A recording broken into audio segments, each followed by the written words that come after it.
ang mga kwento ng pag-ibig, kwento ng buhay at kwento ng pag-asa dito sa Barangay Love Stories. Love Stories.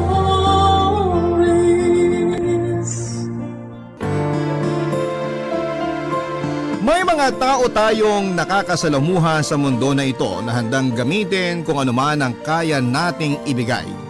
Mga taong susubok kung hanggang saan mo kayang magbigay. Ikaw kabarangay, may tao na bang nanggamit sa'yo? Dear Papa Dudut, ako nga pala si Raisa, 31 years old. Ipapakilala ko na ang sarili ko bilang manggagamit. Nakasanayan ko nang manggamit ng tao para lamang makausad ako sa buhay. Hindi kasi ako pinalad na lumaki sa isang mayamang pamilya. Tinulungan ko ang mga magulang ko sa maliit na kabuhayan namin. Ginawa ko ang lahat para makaangat kami kahit may mga natapakan na ako sa prosesong yon. Ayoko na kasing maging mahirap. Sino ba namang may gusto noon? Kaya ginamit ko ang lahat ng meron ako para makamit ko ang mga gusto ko sa buhay. Nung nag-aaral ako sa kolehiyo ay hindi ako proud na sabihin pero nilandi ko ang professor ko para lamang maipasa ako dahil hindi naman ako ganon kagaling sa klase. Ginamit ko ang pagkababae ko sa kanila at gumana naman. Alam kong naging laman ako ng usap-usapan ng mga kaklase ko pero hindi ko na pinagtuunan pa yon ng pansin dahil mas importante na makatapos ako kaagad ng pag-aaral para makahanap ako ng maayos na trabaho na makakatulong sa pag-angat ko sa buhay.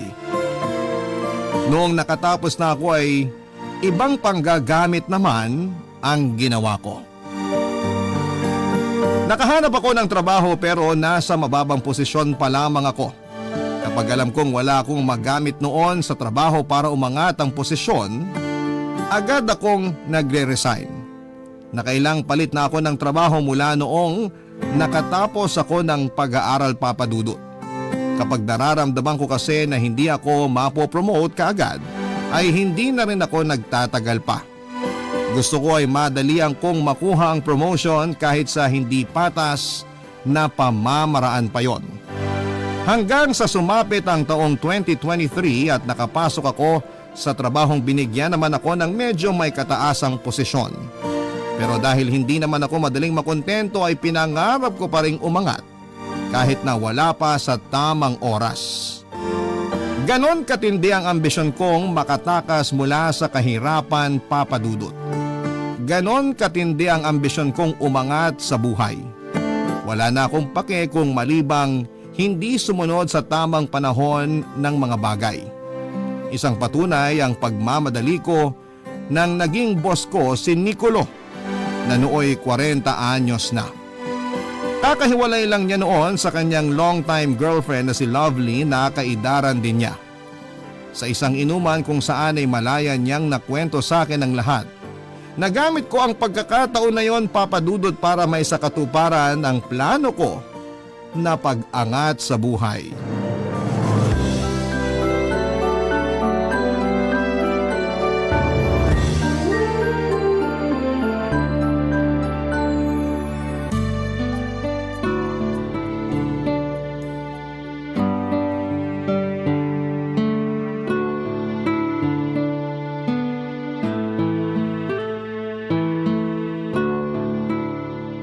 Shot pa!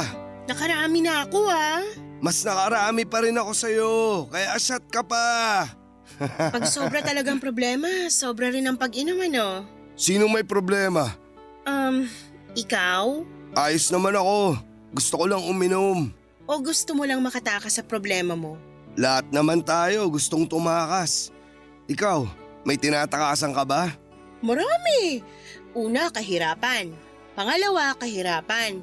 Pangatlo, kahirapan. So ayun, marami akong tinatakasan na kahirapan.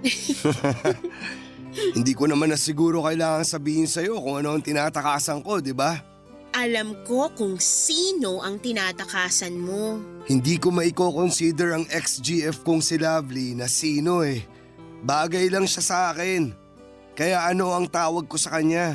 Bagay siya na napakinabangan mo ng ilang taon. Mahigit 10 years. Wala na ba talagang balikan? Ayaw na niya eh. Ayaw talaga siya. Ikaw ba namang ituring lang na isang bagay kaysa tao, 'di ba? Pero joke lang yun, sir. Pasalamat ka, wala tayo sa office. Kundi sisante ka na sa akin. Pero joke lang yun, Raisa. Total, wala naman tayo sa opisina. Ayos lang naman sigurong maging pantay muna tayo ngayon, no? Aayain ba kitang mag-inuman kung may plano akong ipamukha sa'yo ang pagiging boss ko? Di ayos. Magtanong ka lang kung gusto mong sumagot ako bilang isang kainuman mo at hindi boss mo. O kaya, ikaw na lang ang magtanong na kunwari mas marami akong alam sa'yo kahit ikaw ang boss ko. Gusto ko yan.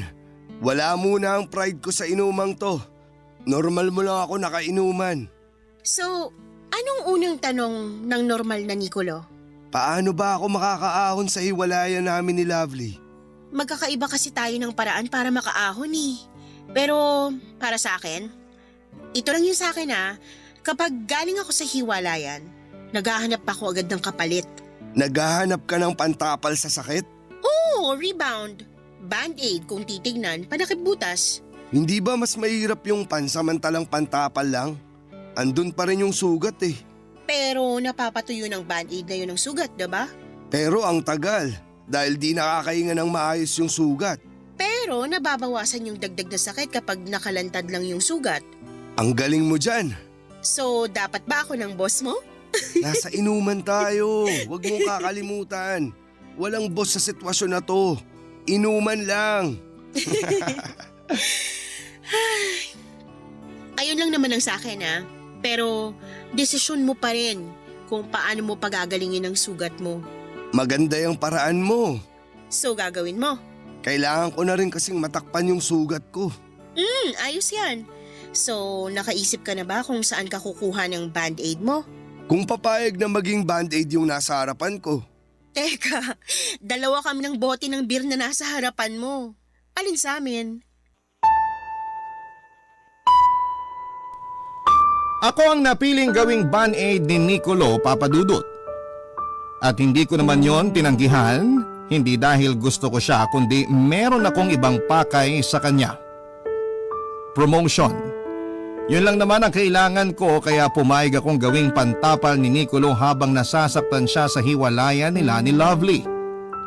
Nilihim namin yon sa trabaho dahil bawal yon at syempre hindi maganda sa paningin ng mga katrabaho namin.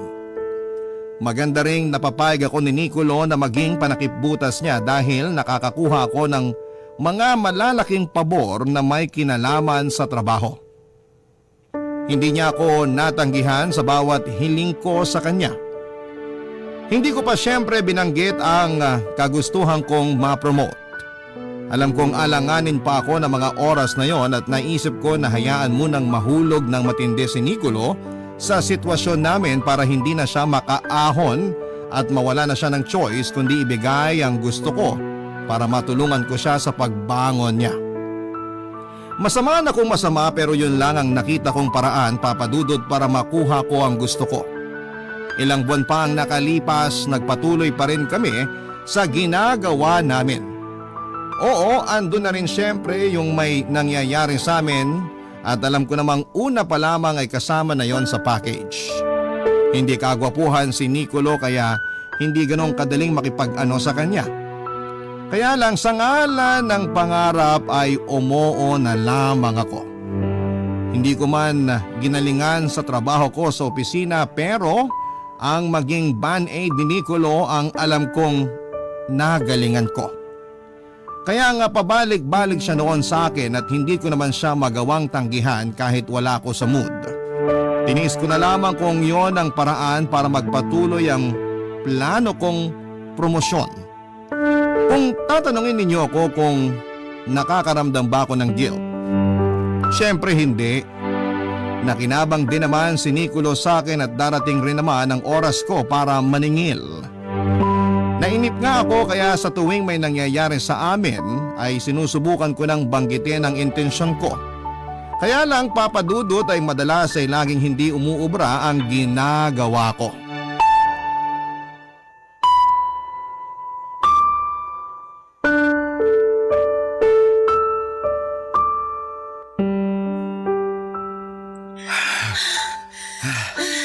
Iba ka talaga.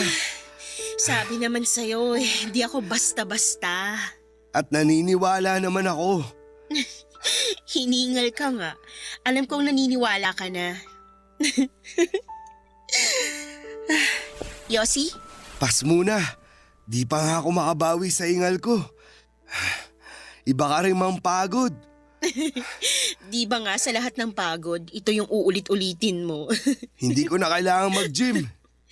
Sayang lang ang membership kung libre mo lang din namang makukuha sa akin. Para ka nang nakapag-treadmill. Kung lahat ng babae katulad mo, magsasara lahat ng gym sa Pilipinas. Goal ko lahat ng gym sa Asia magsara. Kung tuloy-tuloy tayong ganito, malamang next week may abs na ako. Dapat nga ako tong magkaroon ng abs kasi ako naman tong nagtatrabaho sa ating dalawa. Pero bakit ako yung hinihingal ng todo? Kasi di ka sanay sa ganitong klaseng workout sa kama. Alam mo, mahal ko pa si Lovely. Pero pagdating sa kama, winner ka. Ang sarap namang pakinggan yan. Teka, anong oras na ba? Aalis ka na ba? Dito ka na lang matulog para may kasama ako. Kailangan ko nang umuwi. May presentation bukas ng hapon para sa sales team. Speaking of sales team, di ba malapit nang mag-retire si Sermon? Oh, paano mo nalaman yan? Alam mo naman ang chismis sa office. Tinginan pa lang sa mga mata, alam mo na agad. Nabanggit lang naman ni Mon minsan sa meeting namin na may plano na siyang mag-retire at bumalik ng Bacolod. Sinong papalit sa kanya? Hindi pa napag-usapan. Baka kasi magbago pa yung isip ni Mon. Hindi pa handa ang sales team kung aalis siya. Kaya hanggat maaari, ayaw muna naming pag-usapan ulit. Kung ako lang, hayaan nyo na magpahinga si Sermon. Marami namang iba dyan na deserving sa promotion. Hindi naman sa iyo ako mag-retire, Simon. Kaya lang wala pa akong nakikitang kayang i-handle yung sales team natin. Alam mo naman kung gaano kataas mga ego ng mga yun. Sumasabog pag magkakasama sila. Simon lang may kayang pababain ang ego nila nang hindi naaapektuhan ang performance nila. Pero wala ka man lang bang napipisal sa office na pwedeng humawak sa sales team? Siguro si Elena. Ha? Sa Elena? Ano bang alam nun puro Facebook lang ang inaatupag. Tsaka kapag broken-hearted yon, di nakakapag-focus sa trabaho niya. Pagsisisihan mo lang na ipalit siya kay Sermon. Wala pa talaga ako maiisip eh. Aalis na muna ako. Mag-isip ka pa. Isa na lang tapos umuwi ka na. Kung utusan mo ako, parang ikaw ang boss sa atin ah. Tandaan mo, habang nasa kama kita, ako ang boss mo. Pwede pa bang magpaalipin muna ulit sa kama mo, boss, bago ako umuwi? Sino muna yung napipisil mo sa promotion? Pisilin muna kita. Saka ako ibubulong sa'yo. Pinagbigyan ko siyang muli pero wala pa rin siyang sinabi sa kung sino yung ipapalit niya kay Sermon kapag nag-retire ito. Hindi ko na lamang pinahalata ang inis ko, Papa Dudut, at nagmadali na siyang umalis matapos ang second round. Wala na naman akong napala sa promotion na gusto ko. Hindi naman ako under ng sales team pero pangarap ko talagang i-manage yon. Sa tingin ko ay kaya ko naman dahil sa experience ko sa pagbebenta noong nag-aaral pa lamang ako. At hindi naman sa pagmamayabang pero maganda talaga ako. Kaya nga madali kong naibenta ang alindog ko kay Nicolo. Naisip ko na magagamit ko ang ganda ko para mapasunod ko ang mga nasa sales team dahil karamihan doon ay mga lalaki. Bukod pa roon ay alam kong magagamit ko rin ang ganda ko sa mga boss ko. Katulad na lamang kung paano ko ginamit ang pagkababae ko kay Nicolo. Kaya lang ay hindi niya ako nakita bilang fit sa position na yon, Papa Dudut. Para hindi na sumama ang loob ko, lalo ay inisip ko na lamang na baka nga hindi pa talaga mag-retire si Sermon. Kaya lang pag nagkataon ay mas matatagalan ang pagiging band-aid ko sa sugat ni Nicolo kung hindi ko pa makakamit kaagad ang promotion na gusto ko. Sa totoo lang ay gusto ko nang kumawala sa sitwasyon naming dalawa pero hindi ko magawa dahil nga nandun ako at kailangan ko na yung panindigan. Ang unang plano ko ay hayaang mahulog sa akin ang husto si Nicolo hanggang sa hindi na siya makaahon. Pero ang nangyari parang kabaligtaran. Ako yung hindi na makaahon sa ginawa kong butas, Papa Dudut. At wala akong ibang choice kundi ang manatili doon habang hinihintay ang pagkakataon na sisilipin ako ni Nicolo at dadamputin mula sa pagkakahulog ko. Panayang tanong ko sa sarili ko noon kung kailan niya ako iaahon. Paano nga ba niya ako iaahon sa pagkakalubog na ako naman ang may pakana? Nakabalik kaagad ang karma sa akin pero hindi pa tapos ang laban. Alam kong mahilig si Nicolo kaya hindi ko hahayaan na hindi ko magamit ng husto ang sarili ko sa kanya para makuha ang gusto ko. Pinalakas ko ang loob ko at sinabing mahaba pa ang laban at hindi pa ako pwedeng sumuko. Nasa kamay ko na si Nicolo at kailangan ko na lamang mahawakan ang leeg niya para hindi na siya makaatras. Barangay Love Stories. Barangay Love Stories. Sa pagpapatuloy namin ni Nicolo ay nakasanayan ko na siyang makasama. In-enjoy ko na lamang ang presensya niya habang hindi pa ulit ako nakakabuelo na ipasok sa usapan ng promotion ko sa opisina. Sabi ko nga kahit na hindi na niya ako gawing manager ng sales team, kahit ano na lamang na klase ng promotion basta mas mataas sa posisyon ko. Naisip ko kasi na baka nga naman hindi pwede sa akin ang maging manager. Marami na akong naisip na posisyon na pwede kong pasukan o kaya ay nakawin mula sa ibang kaopisina ko. Sabi ko nga kung hindi man kusang ibibigay sa akin ni Nicolo ang posisyon na gusto ko ay handa ko yung nakawin sa iba, masunod lamang ang gusto ko. Ganon na ang pag-iisip ko dahil sa ambisyon ko. Oo, alam kong mali yun pero alam kong meron ding nakakaunawa sa gusto kong mangyari. Karamihan sa mga lumaking wala ay papangaraping umangat kahit pa ang ibig sabihin noon ay ang paghila mo sa iba, pababa, papadudot. Praktikal ang buhay sa mundo at minsan ay kailangan mo ring mangagaw. Uso na yon sa relasyon at alam naman ng lahat na uso rin yon maging sa trabaho. Papadudot ayos namang kasama si Nicolo at hindi lang naman kami puro kamalang. Marami rin kaming ibang ginagawa noon para makapag-bonding. Kailangan ko rin kasi ng may kasama, lalo't hindi naman ako friendly na tao. Wala akong halos kaibigan dahil mas gusto kong kaibiganin ang ambisyon kong umangat. Noong nakasama ko na si Nicolo ay naisip kong masaya rin pala yung pakiramdam na may kasama ka at kausap. Yung ilalayo ka sa kakaisip sa future mo. Hindi rin naman pala masamang paminsan-minsan ay huwag mo nang isipin ang kinabukasan. Masarap pa rin palang mabuhay at yun lang ang problemahin at pag-aksayahan ng oras. Tuwing nag-aaya si Nicolo after work, sa kondo niya kami tumatambay. Mas marami kasi siyang gamit at mas mabilis ang internet niya kumpara sa tinutuluyan ko. Saka may aircon siya, hindi nakakahulas ng ganda. Madalas nagpo-food trip kami habang nag-iinuman. Nanonood din kami ng horror movies lalo na tuwing weekend. Tinuruan din niya akong mag-yoga kaya narelax ang katawan kong puro tensyon. Naramdaman ko na masaya akong kasama si Nicolo. Sana ganon din siya sa akin, Papa Dudut.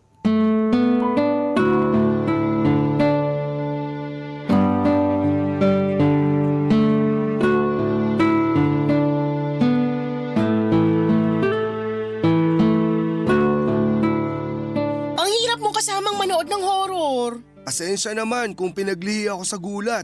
Puro na akong pasat gasgas, kakahablot at kakahampas mo sa akin kapag nagugulat ka. Sabi naman kasing i-mute mo muna kapag alam mo may nakakagulat na scene. Ako ba yung direktor para malaman ko kung saang eksena yung may gulatan? Dapat pala pinanood mo muna to bago natin sabay na pinanood. Eh anong thrill nun kung uulitin kong panoorin? Next time, pakiramdaman mo na lang kapag may nakakagulat na eksena. Ikaw nang bahala. Alam mo, ang sarap sanang ikwento to sa mga katrabaho natin eh. Huwag mong susubukan. Na-video ko man lang sana kung paano ka tumili. Nagulat pa yung butiki sa kisame mo. Nahulog pa tuloy sa tubig ko. Hindi siya nagulat sa tili ko. Nagulat siya sa pinanood natin. Sige, pati butike, i-gaslight mo na rin. Sa susunod, wag na tayong manood ng nakakatakot. Gusto mo next time puro romantic films na? Mas lalong pas. Ay, kayo talagang mga lalaki. Ang hirap niyong kumbinsihin na maganda namang manood ng mga romantic film.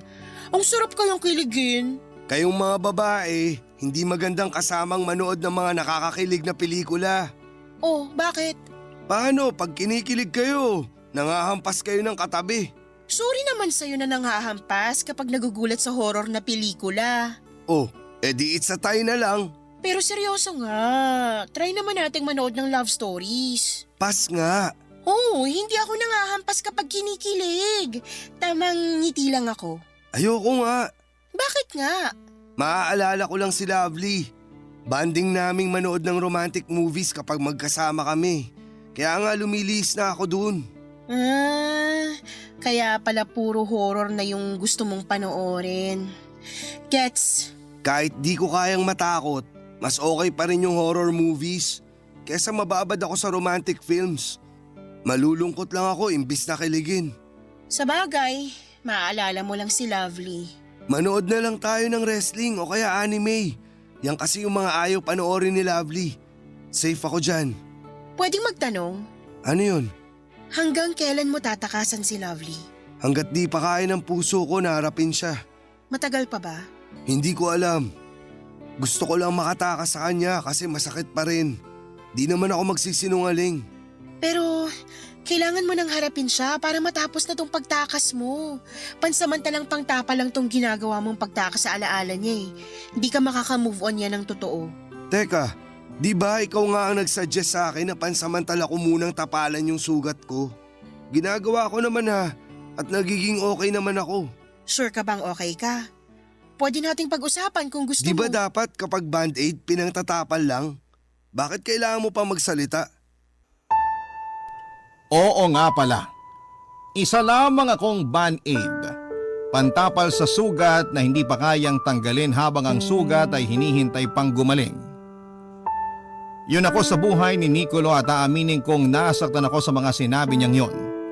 Binalikan na naman ako ng karma sa pangalawang pagkakataon. Ako naman ang may gusto noon pero bakit parang ako bigla yung nagkasugat sa aming dalawa? Hindi na ako nakaimik pa sa sagot ni Nicolo at alam kong nairita lamang siya dahil sinubukan kong panghimasukan ang buhay niya. Gusto ko lang namang makatulong sa kanya kahit papaano, Papa Dudut. Sinubukan kong ibalik ang magandang mood namin pero hindi na rin kayang pikein ni Nicolo ang nararamdaman niya. Pinauwi na niya ako at nagrason na lamang siya na may gagawin pa siya. Naintindihan ko naman at nagmadali na akong umuwi at ilang araw kaming hindi tumambay na magkasama. Naging awkward din kami sa work pero lumipas din naman yon at nilapitan niya ako at nagsorry siya. Nagsorry din ako dahil may mali din naman ako. Naging maayos kaming muli at nakabalik na sa dati naming routine. Minsan ay inaya niya ako magstay sa kondo niya ng ilang araw. Nasaktuhang bumabagyo pa noon at sabay kaming nag-leave sa trabaho at may kanya-kanya kaming dahilan para hindi makahalata ang mga katrabaho namin. Nag-staycation kami sa kondo ni Nicolo at masaya ako dahil nakapag-relax akong kasama siya. Namiss ko rin kasi siyang kasama dahil nga sa naging pagtatalo namin. Nakasanayan ko na rin kasing kasama si Nicolo at aaminin kong hindi kumpleto ang araw ko kapag hindi siya nakakasama man lang kahit na ilang oras. Marami kaming ginawa habang naka-staycation lamang kami. Tinuruan ko siyang magluto at tinuruan niya akong maglaro ng video games. Nagpatuloy din ang panonood namin ng horror movies. Pinagtiisan ko ring manood ng wrestling at anime kahit na hindi ko naman yun gusto. Masaya ang mga araw na nagkasama kami at nagkulong sa kondo lalo't bumabagyo. Ayos na sana ang lahat kung hindi lang biglang sumulpot si Lovely, Papa Dudut.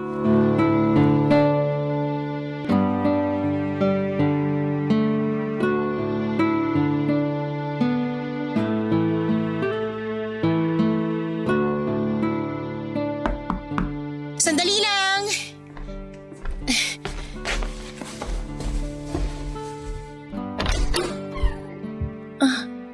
Lovely? Sino ka? Riza, Sino? katrabaho ko si Nicolo, boss ko. Boss mo pero andito ka sa kondo? Di ba dapat sa opisina lang kayo magkasama? Mahabang kwento. Sana mas mahaba kaysa dyan sa suot mong shorts. Kay Nicolo to. Napagliitan niya na kaya pinahiram niya sa akin. Ganun na ang role ng boss ngayon? Magpahiram ng naliitang shorts? Hindi ko alam kung may balak kang mag-audition bilang kontrabida sa teleserye. Pero kung oo, pasok ka na. Yan na ba yung pinakamagandang insulto na kaya mo? Meron pa sana kaso wala ako sa mood mang insulto eh. Pinagod kasi ako ni Nicolo. O ako ba yung nang pagod sa kanya? Hindi kita kukontrahin dun sa sinabi mong pagod ka. Halata kasi sa mukha mo. Ang haggard na dahil sa pagod. Magpahinga ka ha? Hindi nga ako makapagpahinga. Paano naman kasi tong ex mo? Maya't maya gusto akong pagurin. Congratulations! Mas mahaba pa tong shorts ko kesa sa sagot mo ha. Shorts ni Nicolo yan, baka nakakalimutan mo. Ay, oo nga pala. Shorts to ni Nicolo. Anong feeling nakaharap mo ko at suot ko ang shorts ng ex mo? Ganado kang manginis ha? Mukha namang umeepekto sa'yo. Sana wala sa lahi niyong high blood kasi wala kaming pang BP dito para sa'yo. May pang BP si Nicolo. Alam ko dahil dati akong nakatira dito. Meron ba? Siguro madalas niyang nagagamit, no? Mukha kasing lagi siyang hina-high blood sa'yo. Wow! Mas mahaba pa yatang panty ko sa sagot mo, ha? Ay, wait! Hindi nga pala ako nakapanty. Talagang Lovely, anong ginagawa mo rito? wala pang 6 na buwan mula nung maghiwalay tayo. Nagpapahiram ka na ng shorts mo sa ibang babae? Di ba dapat computer, stapler o telepono? Yun lang yung mga bagay na pinapahiram mo sa kanya? Bakit kasali shorts mo? Alam ba ng opisina niyo tong ginagawa niyong bahay-bahayan? Hindi ko talaga alam kung bakit ka pa nakikialam. Kahit brief pang ipahiram sa akin ni Nicolo, dapat wala ka nang pakialam kasi hiwalay na kayo, di ba? Ikaw nga ito nakipag-break sa kanya tapos kung umasta ka ngayon, akala mo pag-aari mo pa rin siya? Hoy, para sabihin ko sa'yo, yung shorts na gamit mo, ako ang nagbigay niyan sa kanya. Gusto mo hubarin ko pa ngayon para maiuwi mo na. Raisa, tama na. Pero kasi… Sabi ng tama na eh. Ano bang kailangan mo, Lovely? Mag-usap tayo. Sana nagsabi ka man lang na pupunta ka rito para… Para naitago mo tong kabit mo? Anong naging kabit ako? Hiwalay na kayo, di ba? Raisa, sabi ng tumigil ka na eh. Hindi ko naman kasi siya inaano, pero… Usapan namin tong dalawa. Huwag ka na makisali para di na gumulo. Mag-usap tayo sa kwarto. Importante to. Nicolo… Hintayin mo na lang ako rito sa sala, Raisa. Kung gusto mo, lumabas ka muna. Tatawagan na lang kita pagkatapos namin mag-usap ni Lovely. Namula ko sa inis dahil sa pagtatanggol ni Nicolo kay Lovely. Mas lalo akong nainis nang umisi pa si Lovely sa akin na parang siya ang nanalo sa laban namin. Totoo namang siya ang nanalo pero alam kong lamang ako sa mga naunang rounds. Pero dumating si Nicolo at sinaklolohan si Lovely. Ano bang laban ko sa ex niya for more than 10 years? Band-aid nga lang naman ako. Tagapagtago ng sugat niya na ayaw niyang ipakita sa mundo at sa sarili niya. Napilitan akong umalis ng condominium para hindi nila ako matrigger. At kahit nga bumabagyo ay pinilit kong puntahan ang pinakamalapit na mall sa kondo. Nahirapan akong makasakay noon at dagdag pasakit pa na hindi ako nakapagdala ng sapat na pera at damit para maprotektahan ang sarili ko sa ulan. 350 pesos lang ang nadampot ko mula sa ibabaw ng mesa ni Nicolo. Tumambay ako sa mumurahing coffee shop sa mall at doon ay nagpalipas ng oras. Nalobat kaagad ang cellphone ko at wala akong ibang ginawa kundi ang pagmasdan ng mga tao sa coffee shop. Mas lalo akong nakaramdam ng lungkot, Papa Dudut. Hindi ko alam kung ilang oras na ang napalipas ko. Basta naramdaman ko na lamang na gusto ko nang balikan si Nicolo. Pagkarating ko sa kondo niya ay hindi pa rin sila tapos na mag-usap ni Lovely. Nakasarado pa rin ang pintuan ng kwarto. Sinubukan kong pakinggan ang usapan nila pero wala naman akong narinig. Bumagsak ang loob ko at saka tumambay na lamang sa kanyang maliit na kusina. Nakatingin ako mula sa bintana kaharap ang kanyang lababo. Doon ako naghintay at naglabas ako ng tinapay at keso. Kumain ako sa harapan ng lababo habang nakatulala sa may bintana. Maliwanag pa noon sa labas hanggang sa bigla na lamang dumilim. Gabi na pala. Pero hindi pa rin lumalabas ng kwarto ang dalawa. Hindi ko magawang kumatok sa pintuan para kumustahin sila dahil hindi naman pwedeng gawin yon ng isang band-aid, hindi ba? Pantapal nga lang pala ako. Yun ang laging ipinamumukha sa akin ni Nicolo. Kaya ko namang tanggalin ang sarili ko sa sitwasyon pero mas pinili kong hindi. Para talaga akong band-aid na hinihintay lang na tanggalin ng taong gumagamit. Tatanggalin na kaya ako ni Nicolo sa buhay niya dahil dumating na ang lunas sa sugat niya, si Lovely. Barangay Love Stories. Barangay Love Stories. Papa Dudut, hindi ko man maamin kay Nicolo pero na-inlove na ako sa kanya. Napansin ko yon nang nasanay ako sa presensya niya. Bukod pa roon ay nagkaroon din ng kalinawan sa nararamdaman ko nang bumalik sa eksena si Lovely.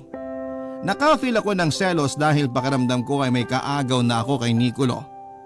Alam ko namang hindi sa akin si Nicolo una pa lamang. Pero sa maiksing panahon ay naramdaman ko na gusto kong akin lamang siya at ayokong magkaroon ng kahati sa kanya. Siyempre hindi ko yon sinabi sa kanya hanggat isang band-aid pa lamang ang tingin niya sa akin. Ayoko namang mapahiya kung hindi naman kami parehas ng nararamdaman. Pinagdasal ko na lamang na sana balang araw ay makita niya ako kung paano ko siya nakikita. Alam kong medyo matatagalan pa yon lalo't panay pa rin ang lapit ni Lovely sa kanya ng mga panahong yon. Doon ako nainis dahil tapos na nga sila pero bakit andun pa siya sa eksena? Bakit hindi na lamang niya hayaang makamove on si Nicolo at makapagsimula na ng bagong pag-ibig sa iba? Hindi naman ako pumayag na basta-basta na lamang makuha pabalik ni Lovely si Nicolo noon. Kaya naman ginamit ko ang katawan ko para ma-realize ni Nicolo kung saan siya mas magiging masaya. Malaking X na kay Nicolo ang pag-iwan ni Lovely sa kanya samantalang ako ay wala pa akong X sa kanya. Kaya pwedeng lamang na ako sa laban namin. Kung hindi lang kasi na in love si Nicolo kay Lovely noon, ako na dapat ang panalo. Kaya lang kailangan kong pagbutihan sa laban lalo't pwede pa rin akong malamangan ni Lovely. Pinilit kong laging makasama si Nicolo at kinukuha ko ang lahat ng pagkakataon para makasama siya. Hindi naman niya ako tinanggihan, pwera na lamang pag nandun si Lovely sa kondo. Doon pa ako mas lalong nagalit at kinabahan dahil napapadalas na rin ang pagkikita nila ni Nicolo. Kapag si Lovely na ang nakipagkita ay hindi makatanggi si Nicolo. Pero ako ay kayang tanggihan ni Nicolo. Wala man ako sa lugar na magdemand sa kanya pero pinasok niya ako sa buhay niya. Kaya kailangan kong magagamit ang karapatang yon para sa kanya.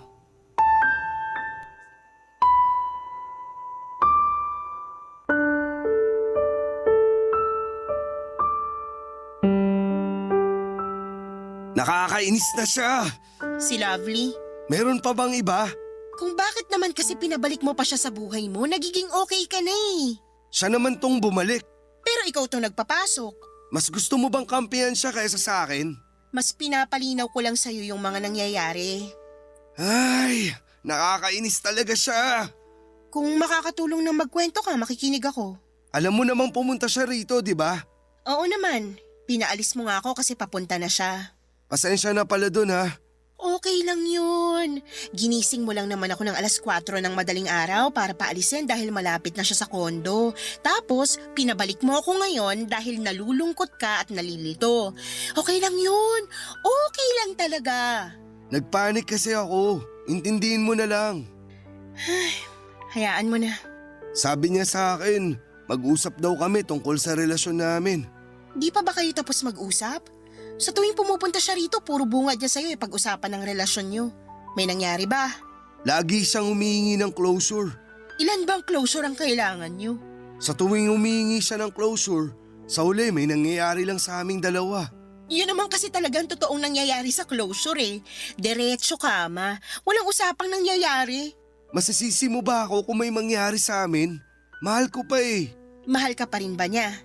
Hindi niya masabi. So dapat alam mo ng sagot. Na mahal pa rin niya ako? Mahal niya ang ego niya. Kaya siya pabalik-balik dahil nararamdaman niyang nawawala ka na. Siya naman tong unang nawala. Pero ngayon ramdam na niyang nawawala ka na dahil nandito na ako sa eksena. Hindi naman siguro. Alam naman niyang wala ka lang sa buhay ko. Ouch naman. Dahan-dahan naman. Sa lahat ng band-aid ako tong may pakiramdam. Sorry, mali ang atake. Pero alam mo naman ang ibig kong sabihin, di ba? Kahit sa anong paraan mo ko atakihin, masakit pa rin. Pwede bang pag-usapan muna natin ang problema ko kay Lovely? Ano bang plano mo kay Lovely? Ano bang plano mo sa inyo? Gusto ko magkabalikan kami. Pero parang di ko ramdam na buo ang loob niyang ayusin yung sa amin eh. Ayun naman pala eh. Huwag mo nang ayusin. Naiintindihan mo naman sigurong mahal ko siya, di ba? At naiintindihan mo naman siguro na di siya sigurado sa inyong dalawa, di ba? Pero gusto na niyang magsama ulit kami dito sa kondo. Pero walang commitment. Huwag kang pumayag. Siyempre, hindi ako pumayag na walang commitment. I mean, huwag kang pumayag na tumira siya ulit dito sa kondo mo. Gusto ko na siya ulit bumalik dito para may makasama ako. Malungkot ako kapag wala siya. Alam mo naman yan. Paano naman ako kapag bumalik siya? Ha? Bakit napunta sa'yo yung usapan? Siguro kasi parte na ako ng buhay mo. Na ikakama mo ko, natutulog tayong magkasama. Pero alam mo naman kung ano ka lang sa buhay ko, di ba?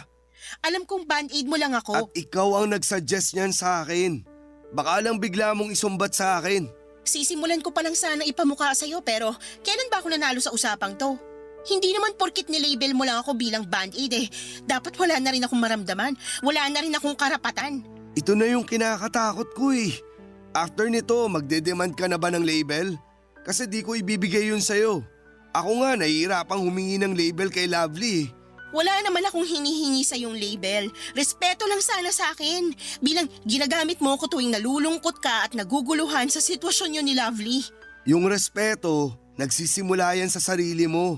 Kung gusto mo palang respetuhin kita, bakit ka pumayag magpagamit sa akin? Natulala ako sa huling sinabi ni Nicolo Papadudut. Alam ko namang masakit siyang magsalita kapag nagagalit na siya pero hindi pa rin ako sanay. Hindi na ako nakaimik at napatingin na lamang sa malayo.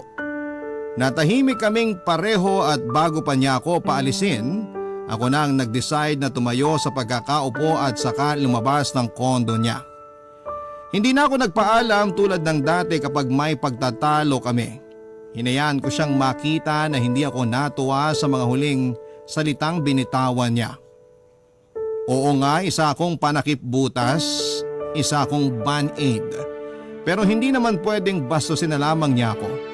Dahil noong mga panahong kinakailangan niya ng tulong at taong sasamahan siya ay andun ako para saklolohan siya. Naiyak na lamang ako noong nakalabas na ako sa condo unit niya at napasandal ako pagpasok ko sa elevator at sinubukang kalmahin ang sarili ko. Hindi ko na kinaya pa ang mga nangyayari. Alam kong may kailangan na akong gawin noon para sa ikabubuti ko pero hindi ko alam kung paano magsasabi kay Nicolo. Nakahinga ako ng maayos nang nakalabas na ako ng building. Nanatili pa rin ako nakatayo sa harapan at pinag-iisipan ang susunod na gagawin ko. Hanggang sa bigla akong makaisip ng isang plano. Nag-book ako ng masasakyan papunta kay Lovely. Nalaman ko ang address niya kay Nicolo at hindi ko alam kung maaabutan ko siya sa tinutuluyan niya pero nagbabaka sakali ako. Hindi na ako makapaghintay na makaharap siya at ipamukha sa kanya ang galit ko dahil sa panggugulo niya sa maayos sana naming pagsasama ni Nicolo. Gusto kong isisi sa kanya ang lahat ng mga nangyari kahit alam kong parte pa rin ako ng gulo. Wala na kasi akong maisip na gawin dahil naaawa na ako sa sarili ko sa patuloy na pagtapak ni Nicolo sa pagkatao ko. Si Lovely naman ang nakita kong pwedeng sisihin at hindi ko uurungan ang ideya na yon. Nang makarating na ako sa bahay ni Lovely ay nakaramdam ako ng kaba pero alam kong napatatag ako ng galit ko sa kanya. Ilang beses kong kinatok ang pintuan niya bago niya ako pinagbuksan. Hindi naman siya nagulat nang makita niya ako. Para bang inaasahan na niyang pupunta ako doon. Posturang-postura siya noon at parang handa nang makipag-away sa akin dahil sa pagsugod ko. Hindi ko pinahalatang na-intimidate ako sa kanya para hindi niya ako masindak. Habang sinasabi ko sa kanya lahat ng laman ng aking utak, Papa Dudut.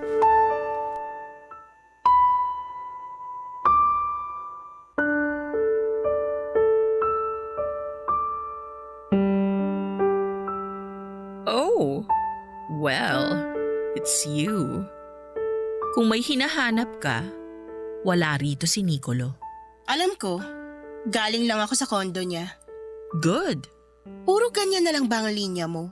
Ganun lang lagi kaigsi pag wala kong interes patulan mga sinasabi mo. Ano ba talagang gusto mong mangyari, Lovely? Anong sinasabi mo? Ikaw tong sumugod dito tapos sa akin mo ibabato yung tanong na yan? Alam mo kung anong ibig kong sabihin. Bilang ikaw naman tong pumunta rito nang walang pasabi, bakit hindi mo na lang kaya sabihin sa akin lahat ng tumatakbo sa isip mo? Bakit ka pa ba bumalik sa buhay ni Nicolo? Kasi gusto ko? Kahit alam mong ginugulo mo lang ang nararamdaman niya? Eh di successful naman pala ang pagbabalik ko. So ganun lang yon? Bumalik ka talaga para guluhin lang siya? Bumalik ako para maramdaman ko ulit na mahal niya ako. Para saan? Iniwan mo na siya. Hindi mo na kailangang maramdaman yung pagmamahal niya. Bakit? Yan ba ang sinasabi niya sa'yo? Yan ba ang gusto niyang mangyari? Ang gusto niyang mangyari, magkabalikan kayo. Ramdam ko yung galit sa boses mo Nakakainis na gusto niya akong balikan, no? Nakakainis kasi hinahayaan ka niyang saktan mo lang siya uli. Kung hinahayaan man niya ako, ano bang pakialam mo? May pakialam ako kasi naaapektuhan din ako sa nangyayari sa kanya. Bakit? Sino ka ba sa kanya? Di ba nga may tawag siya sa'yo? Ano nga ulit yon? Ayun, Band-Aid, di ba? Tama ba? Thank you at napag-uusapan niyo pala ako. Kaya klaro sa akin kung sino ka lang sa buhay niya. Sana, klaro rin sa'yo kung sino ako sa buhay niya. Isa kang ex na dapat wala na sa eksena. Yung ex na pwedeng bumalik anytime at tatanggapin niya ulit. Eh ikaw, Band-Aid ka lang, di ba? Oras na tanggalin ka na niya mula sa balat niya, hindi ka na ulit makakadikit. Yun ka, Riza. Yun ka lang. Mawawalan ka rin ng dikit balang araw. Hindi ka na makakakapit. Tandaan mo na ako yung nagtakip sa sugat niya na dahil sa'yo. Thank you. Hindi ko alam bakit ako nakikipagtalo sa posisyon ko sa buhay ni Nicolo kung pwede namang umalis na lang ako. Huwag kang umalis. Ano? Kailangan kita. Anong pinagsasasabi mo? Kaya lang naman masarap bumalik kay Nicolo dahil andyan ka na makakalaban ko sa atensyon niya. Kailangan mo lang ng kakompetensya? Kailangan ko ng dahilan para ipaglaban si Nicolo at bumalik ang interes ko sa kanya. Napakalabo mong tao. Hindi lang malabo Sakim ka rin. Kahit ano pang sabihin mo sa akin, totoo ako sa sarili ko. Huwag kang umalis. Handa akong gawin lahat. Makipag-agawan ka lang sa akin. No, ayoko. Hindi ako batang uhaw sa laruan. Naging bata ka rin. Alam mo ang pakiramdam kapag nakuhang laruan ng kalaro mo. Hindi ako ganun. Makipaglaro ka lang sa akin. Handa kitang bayaran. Kahit magkano. At idadaan mo ako sa pera? Lahat naman ng bagay sa mundo may presyo, di ba? Magkano ka?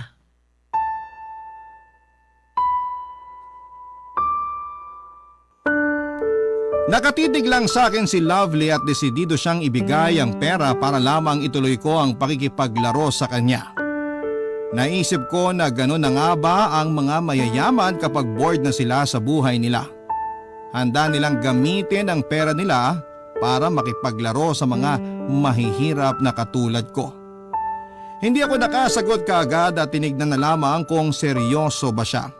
Marahil ay napansin niya yon kaya nilabas niya ang checkbook niya at sinulat doon ang halaga ng pera na sa tingin niya ay magpapapayag sa akin. Hindi siya nagkamali at napapayag niya ako. Hindi lang dahil sa nasilaw ako sa pera, Papa Dudut, kundi alam kong yun na nga ang pinakamatalinong gawin sa sitwasyon ko. Noong nakita ko ang cheque, naalala ko kung ilang beses akong pinaulanan ni Nicolo ng masasakit na salita sa tuwing gusto kong ipakita sa kanya ang halaga ko. Nasa cheque na inabot sa akin ni Lovely ang halaga, Papa Dudut. Alam ko namang wala akong maaasahang promosyon sa trabaho dahil hindi naman ako ganong kagaling.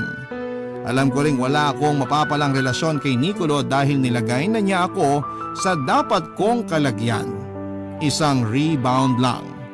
Isang panakip butas, isang band-aid na pwede niyang tanggalin kapag natuyo na ang sugat niya. Papa Dudut, hindi ko maintindihan ang eksaktong nararamdaman ko ng mga oras na tinanggap ko yung cheque.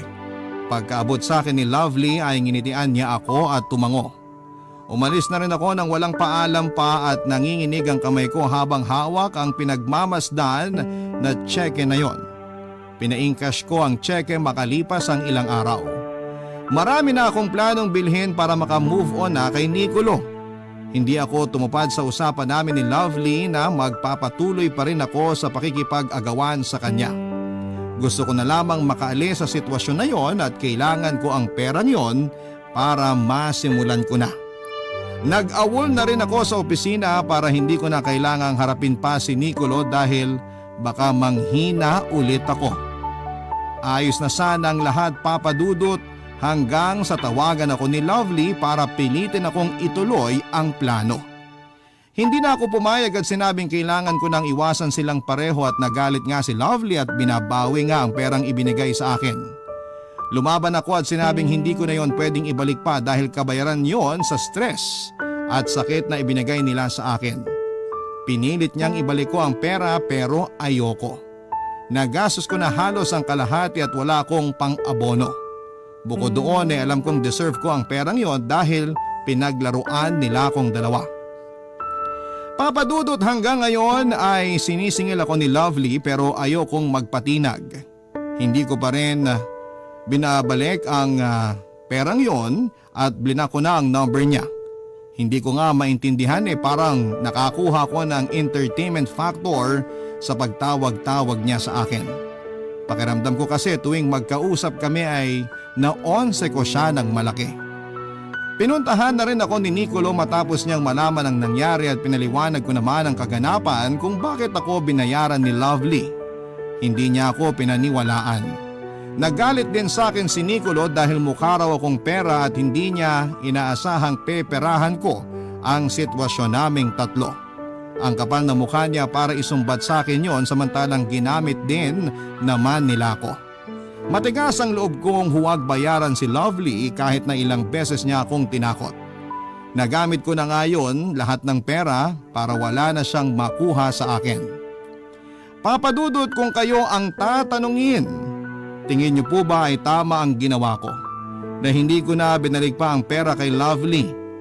Naiintindihan niyo ba ako kung ano ang pinanggagalingan ko? Hihingi lang sana ako ng pangunawa sa sitwasyon ko dahil nasaktan din ako sa kalagayan ko at ang perang binayad sa akin ni Lovely ang nakita kong band-aid sa sugat na ginawa nila sa akin. Hindi ganong kadaling tanggalin ang iniwan nilang sakit ang perang ibinayad nila para mapagaling ang sugat sa dignidad at puso ko. Maraming salamat at nakatulong kayo na pag-aanin ang pakiramdam ko matapos kong ibahagi sa inyo ang aking kwento. Totoong number 1 ang programa ninyo at forever number 1 ang radio station ninyo. Hanggang dito na lamang po ang aking liha. Maraming salamat sa Barangay Love Stories at sa Barangay LS. Ang inyong forever kapuso't kabarangay, Riza.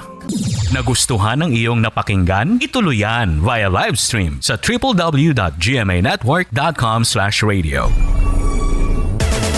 Barangay LS 97.1 Forever!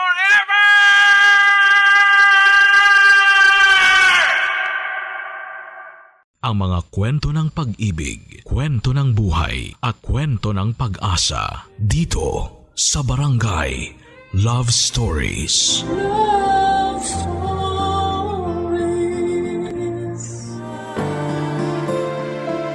Sinasabi na iba-iba ang panahon ng bawat tao. Depende sa edad at sa dekada noong kabataan nito.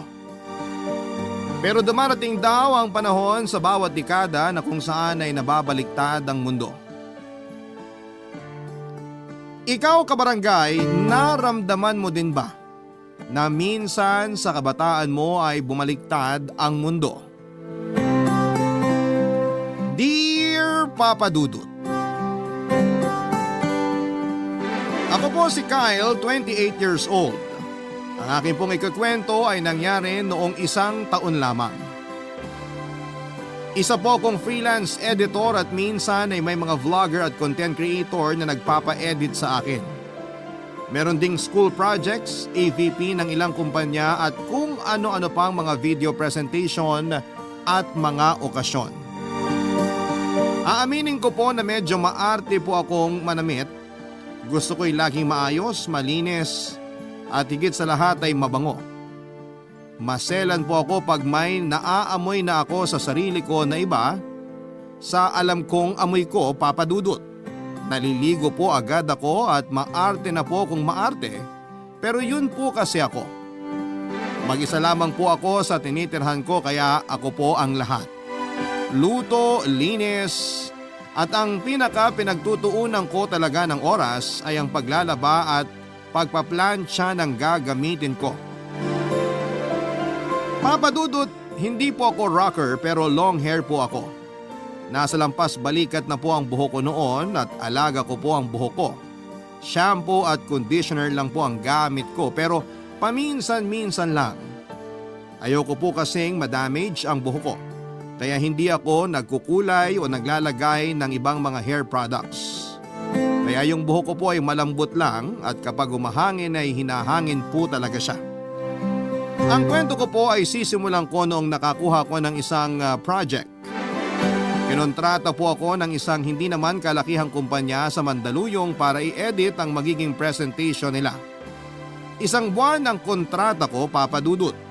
Yun nga lang po kung dati ay work from home lamang po ako, ito pong project na ito ay kinakailangan kong gawin mismo sa opisina nila at ang schedule ay 6 p.m. hanggang 4 a.m. Kaya wala pang araw kapag umuwi ako at syempre po ay antok na antok. Sa unang araw pa lamang ng pasok ko ay may na-encounter na akong problema. Hindi po sa trabaho kundi sa biyahe ko pauwi galing sa kumpanya kung saan ako nag-i-edit.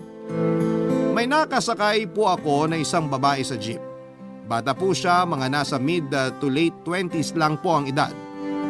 Kabaliktaran ko kasi siya ay napakaikli naman ng buhok. Parang sa panlalaki. Nakasombrero nang makilala ko siya, Papa Dudut. Nagkasabay kami sa jeep, ako ay pauwi, siya naman ay papasok sa trabaho. Nagkatabi kami sa upuan. Pero dahil nga po sa antok ako ay nakatulog ako sa jeep. Actually hindi lang naman po ako ang tulog kasi halos lahat ng pasahero ay natutulog din. Magigising na lamang pag isinigaw na ng driver kung nasaan ng jeep. Ang hindi ko namalayan ay nakakaistorbo na pala ang paglipad ng buhok ko. Dahil tumatama pala ito sa mukha nung sinasabi kong babae, Papa Dudut.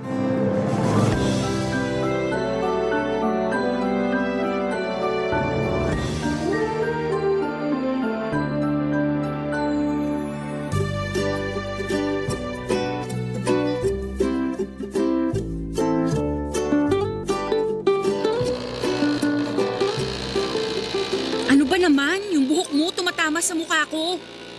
Ah! Ay, Bakit mo ako sinabunutan? hindi kita sinabunutan. Anong hindi? Hinila mo buhok ko. Hindi ko hinila, nahila ko lang, aksidente. Aksidente? Oo nga. Sorry, hindi ko sinasadya. Grabe ka naman. Hindi magandang ugali yan. Anong sinasabi mo? Nagsorry na nga ako. Nag-sorry ka, hindi naman sincere. Halatang sinadya mo akong sabunutan. Ang kulit mo naman, sinabing aksidente ko lang namang nahila yung buhok mo. Nagpapalusot ka pa. Saka kung sasabunutan kita, hindi lang ganun ang dapat na nangyari. O, edi sinadya mo nga. Ewan ko sa'yo. Huwag mo na nga akong kausapin. Ikaw pa nagsusungit, ikaw na nga may kasalanan. Masungit? Sinong masungit sa ating dalawa? Natural, galit ako. Natutulog ako eh. Bakit ka kasi dito natutulog? Sana nagdala ka ng unan o mas mabuti sana kung nagdala ka na ng kama. Kwarto mo ba to? Oh, bakit di mo sabihin yan sa lahat na nandito sa jeep? Kita mo, 3 lang tayong gising dito. Ikaw, ako at ang driver. O kung ayaw mong maistorbo ka sa pagtulog mo, ayusin mo yung buhok mo. Maayos ang buhok ko. Itali mo. Bakit ko itatali? Ano to, aso? Pilosopo ka pa? Tapusin na natin ang usapang to. Mabuti pa, sayang oras ko. Imbis na itutulog ko. Oh, matulog ka na. Ano ba? Hoy! Ano na naman ba? Yung buhok mo! Inaano ka ba ng buhok ko? Sira ka pala eh. Itatanong mo pa? Tumatama sa mukha ko. Anong gagawin ko? Malakas ang hangin. 4 lang ang pwede mong gawin. Una, ayusin mo yung buhok mo para walang maistorbo. Pangalawa, patigilin mo ang hangin. O pangatlo, putulin mo yung buhok mo. Pang-apat, bumaba ka na kaya at doon ka magpalipad ng buhok mo sa labas. Bakit ko puputulin? Ba't ako bababa? Ano ka, sinuswerte? Pues, edi patigilin mo yung hangin. Patawa ka? Hindi mo kaya. O edi yung una na lang ang gawin mo, ayusin mo yung buhok mo para walang maistorbo. Alam mo, ikaw lang naman umaangal sa buhok ko eh. Paano hindi? Ako lang naman ang tinatamaan. Bakit kasi diyan ka pumuesto? Saan ako pupwesto? Nakita mong punutong jeep. Pwes, magtiis ka. Siraulo ka pala talaga eh. Bakit ko titiisin na tumatama sa mukha ko yung buhok mo? Ayusin mo. Inaayos ko. Wala ka bang sombrero? Di sana kanina ko pa sinuot. O eto sombrero ko, bilin mo. Kapal naman. Una, gamit na. Pangalawa, ang luma na. Pangatlo, malay ko ba kung anong meron sa buhok mo? Excuse me? Malinis ang buhok ko ha? Ay, Anong ay? ba't ganyan ang buhok mo? O bakit? Kaya ka pala inggit sa long hair ko kasi ang ikli ng buhok mo. Excuse me, hindi ako naiinggit sa buhok mo. Saka kung maikli ang buhok ko, choice ko to. Kung choice mo yan, ba't ka naiinggit sa buhok ko? Kanino mo ba nasagap yung balitang inggit ako sa buhok mo? Sus, hinila mo pa nga kanina eh. Kulit mo din eh. Hindi ko nga hinila, aksidente kong nahila. Nagsorry na nga ako, ang dami mo pang epal. Ako pa epal ngayon? Sinong epal? 3 lang naman tayong gising dito ah. Kung hindi ikaw at di ako, so yung driver ang epal. Manong epal! Ay Manong, walang bababa. Ako, bababa na ako. Ikaw, sinayang mo oras na dapat nakatulog ako. Bumaba ka na nga, ang tagal na nating nakatigil oh. Tatandaan kita. Oh, alis na. Tara na Manong. Mapadudot ang pangit ng umaga ko noon. Puyat na nga ako tapos may nang bubwisit pa sa akin. Tinandaan ko talaga ang mukha ng babaeng yon at ewan kung bakit pero at least may mangyari man sa akin ay alam ko ang itsura ng ituturo ko. Kasi siya lang naman ang kaaway ko. Imbis na matutulog pa ako pag uwi ay hindi na ako nakatulog sa sobrang pagkainis. Pagpipikit ako ay ang mukha ng babaeng yon ang nakikita ko. Para siyang isang bangungot. Sa totoo lang, Papadudot ay maganda naman ang gupit niya at bagay sa kanya. Nabubwisit lang talaga ako sa pag-uugali niya. Imbis na magtrabaho ako ng araw na yon, ay hindi ko na nagawa kasi nga po ay hindi ako makatulog. Nagpunta na lamang ako sa isang mall at nag-ikot para maghanap ng sombrero. Nahirapan ako kasi gaya nga po ng sinabi ko ay maarte ako sa gamit. Kaya naghanap-hanap talaga ako ng bagay sa panlasa ko sa pananamit. May nabili naman po ako pero medyo may kabigatan. Binili ko na rin po kasi maganda naman at gusto ko ang itsura. Kaya kinabukasan po ay madaling araw pauwi na uli ako ay sinuot ko ang sombrero na nabili ko pagsakay ko sa jeep at saka ako nakatulog. Habang nakasakay sa jeep ay kulang pa ng isa, medyo madalang ang dating ng mga pasahero since pasado 4:00 pa lamang ng umaga. Kaya gaya ng ibang pasahero ay makakatulog din talaga ako sa paghihintay. Ayoko pong uupo sa tabi ng istribo dahil nakakatulog nga po ako at natatakot naman akong mahulog. Sa antok ko ay hindi ko na rin namalayan kung kailan sumakay yung katabi ko at kung kailan umandar mula sa hintayan yung jeep. Kaso mabigat ang sombrero ko ay nalipad pa din ng hanginin pagharurot ng jeep. Papadudot napakaswerte kasi saktong tumama sa mukha ng katabi ko ang sombrero kong may kabigatan na nilipad. Ang mas maswerte ay kung sino ang taong tinamaan ng sombrero Papa Dudut.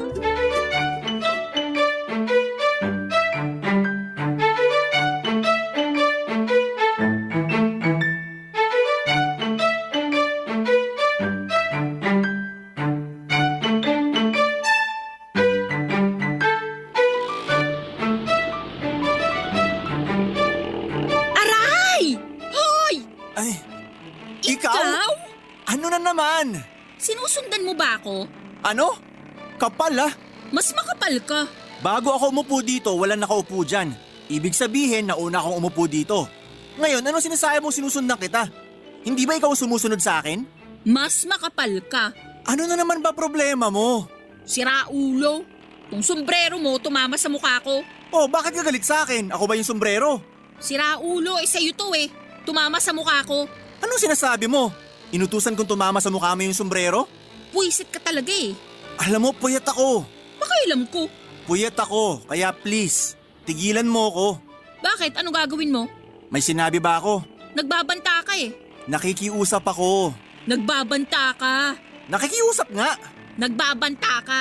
Nagsombrero ako para hindi lumipad ang buhok ko. Kaya itong sombrerong pinalipad mo. Hinangin nga, di ba? Mahangin ka kasi. Nakakapagod kang kausap.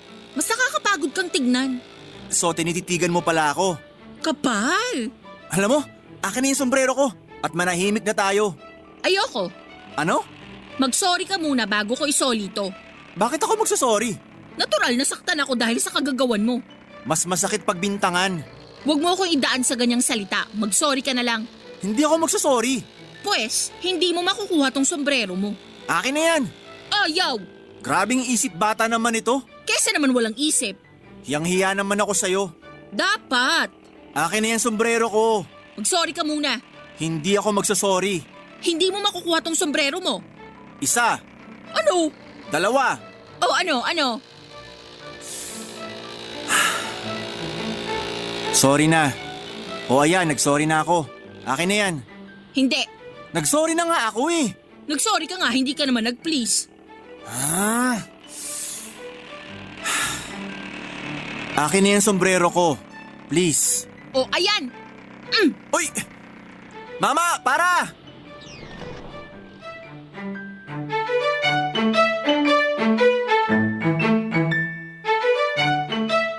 Papa Dudut, hinagis niya sa akin ang sombrero ko. Eh ang lakas ng hangin dahil umaandar ang jeep. Ayun, nilipad pabalik sa kanya hanggang sa lumipad palabas ng jeep. Pumara agad ako para habulin yung sombrero ko kaso'y nahulog doon sa tulay, pabagsak sa ilog. Papa Dudut, lalo akong nainis sa babaeng yon. Sinasagad niya talaga ang pasensya ko. Don't get me wrong po ha, hindi ko naman po siya sasaktan pero mag-iisip ako ng paraan kung papaano makakabawi sa kanya. Papa Dudut, dahil wala po ako sa bahay nung buwaba ako ng jeep ay naglakad na lamang ako at dumaan sa palengke. Nagtingin ako ng sombrero na pwedeng kapalit noong nahulog sa ilog kaso'y wala pong pasado sa taste ko. Kaya bumili na lamang ako ng panali sa buhok ko, magpuponytail na lamang ako pagsasakay ng pampublikong sasakyan para walang naiistorbo ang buhok ko. Baka po kasi madagdagan pa ang kaaway ko. Bumili ako ng 3 panali at isa para sa malapit sa anit, isa sa gitna at isa sa dulo para hindi siya bumubuhaghag kapag hinahangin. Tanghali na nang makauwi ako at kailangan ko pang tapusin ang isang pinapa-edit sa akin bago ako makatulog. Kaso'y hindi ko po kinaya ang antok kaya nakatulog ako habang nag-i-edit. Nang malimpungatan ako ay tinuloy ko ang pag-i-edit. Doon po lalong uminit ang ulo ko dahil magagahol na ako sa oras noon. Nangyari ang lahat ng kamalasan ko dahil sa kagagawa ng babaeng yon. Kapos na naman ang tulog ko dahil kailangan ko na uling pumasok sa kumpanya sa Mandaluyong. Papa Dudut, alam naman po natin na nakakaapekto sa mood ng tao ang puyat. Kaya may konting sungit factor po ako ng araw na yon. Dahil nga po sa kakulangan ko sa tulog at sa sobrang inis na nararamdaman ko dahil sa experience ko sa babaeng yon, Papa Dudut. Barangay Love Stories. Barangay Love Stories. Papadudot natapos ko naman po ang ini-edit ko. Kaso ay gagahuli na ako ng oras sa biyahe ko papunta sa Mandaluyong. May kaunting oras pa naman po kaso ay ayokong umalis ng bahay nang hindi naliligo at hindi nag-aayos. Kahit nagmamadali ako ay nag-take time pa din ako para sa sarili ko. Nang makapagbihis ay saka ako nagmadaling pumunta sa sakayan, Papadudot. At doon ko naramdaman ang stress. At habang nagmamadali ako ay mukha ng babaeng yon ang naiisip ko. Para niya akong kinukulam kasi ayaw akong tantanan ng imahe niya sa isipan ko. Nakadagdag pa ng stress ko ay ang kliyente ko na nagpa-edit noong huling video na sinend ko. Nag-message siya sa akin at alam kong galit kasi late ko nang napadala ang video sa kanila. Sinabihan ako na huling paggawa na raw nila yon sa akin. Pinilit kong magpaliwanag kaso'y binara na niya ako na mas madami pa daw magagaling sa akin, Papadudot. Nasakta ng pagiging artist ko. Kaya nasagot ko siya ng pabalang kaso'y parang sobra naman niyong mga sinabi niya. Payag naman akong mapagsabihan pero wag niya akong minamaliit. Pagkatago ko ng telepono ko sa bagay saka pumasok sa isipan ko na nabawasan ako ng kliyente. Ang mas nakakatakot ay baka siraan pa ako sa iba dahil nga sa sinagot ko pa ito ng pabalang sa text. Kaya bumalik na naman yung isipan ko sa mukha ng babaeng yon. Nagsanga-sanga ang lahat ng problema ko dahil sa kanya. Ang konsiderasyon na lamang po noong araw na yon ay noong pauwi na ako at hindi ko kasi nakasabay ang babaeng yon. Dahil maliwanag na po noong umuwi ako para lang pong mabawi yung late na pagdating ko sa opisina. Araw ng linggo, wala akong trabaho. Hanggat maaari po kasi ay hindi ako nagtatrabaho o tumatanggap ng trabaho kapag linggo. Para naman may oras ako sa sarili ko. Nagpuntang muli ako sa mall para maghanap ng sombrero. Habang wala ay itinali ko na lamang muli ang buhok ko. Papadudot, sino ba naman ang mag-aakala na noong hawiin ko ang buhok ko na nakatali ay may tatamaan ito na nasa likod ko. Sakto sa mukha pang tumama na para siyang nilatigo, Papadudot.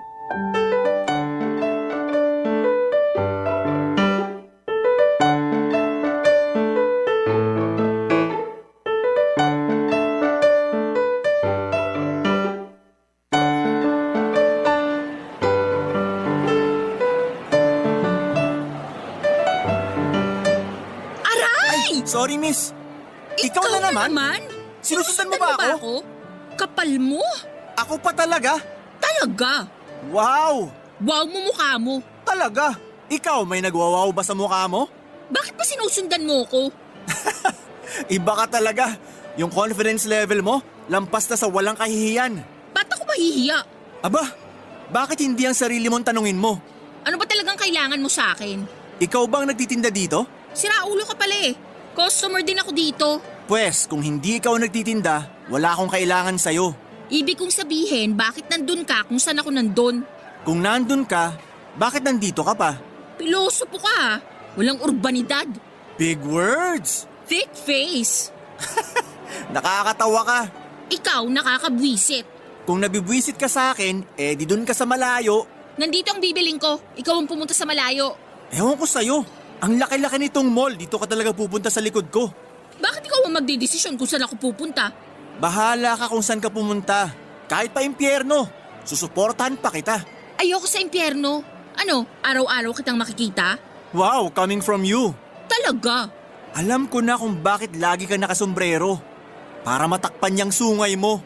Patawa ka. Seryoso ako. Malis ka na nga dito. Bakit, sa'yo tong mall?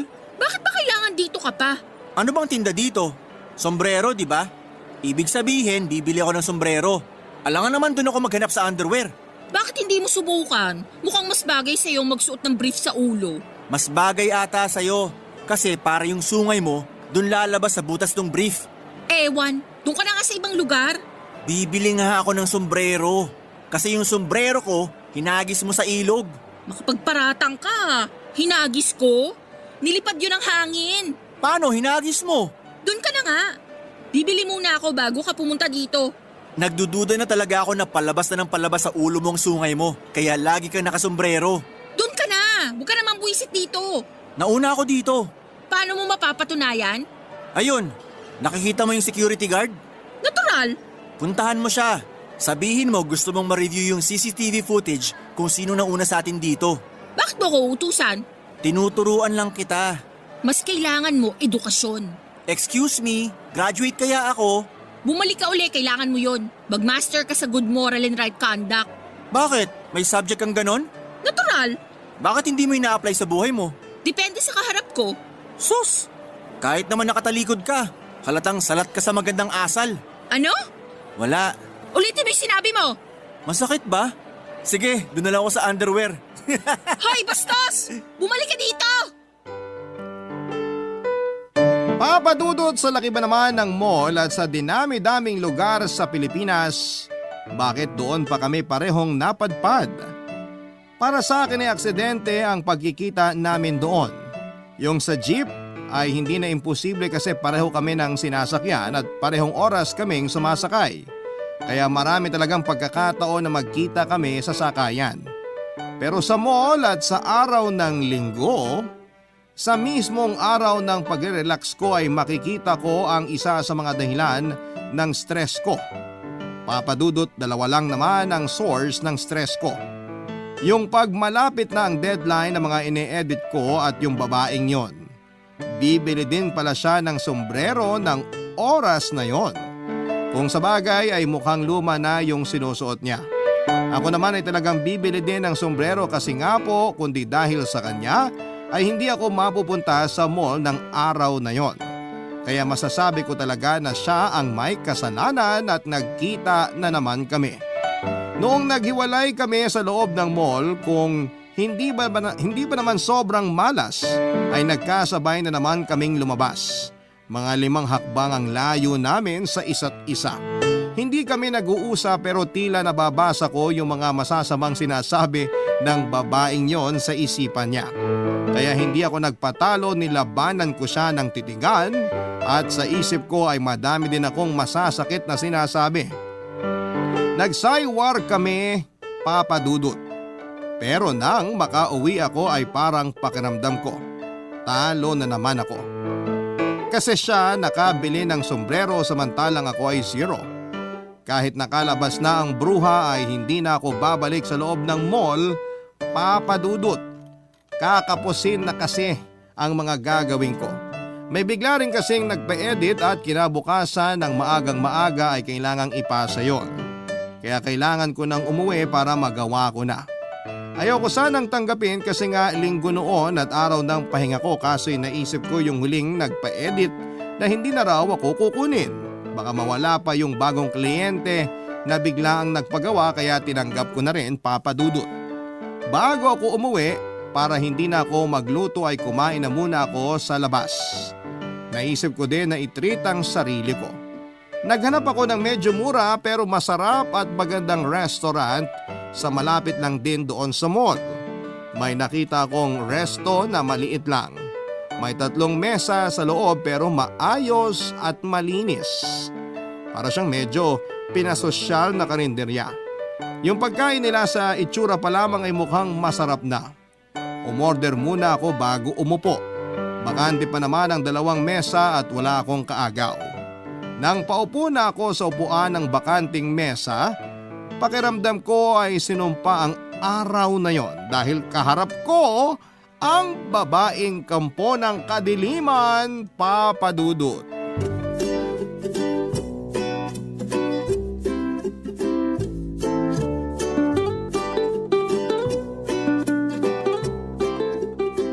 Lakas mo talagang mambuisit, no? Kumakain ako, oh. Bakit?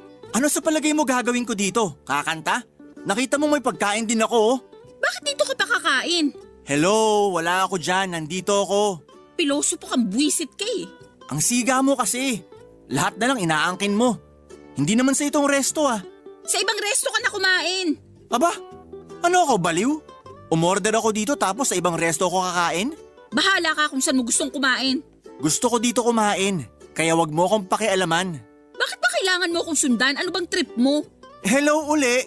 For the nth time, hindi kita sinusundan.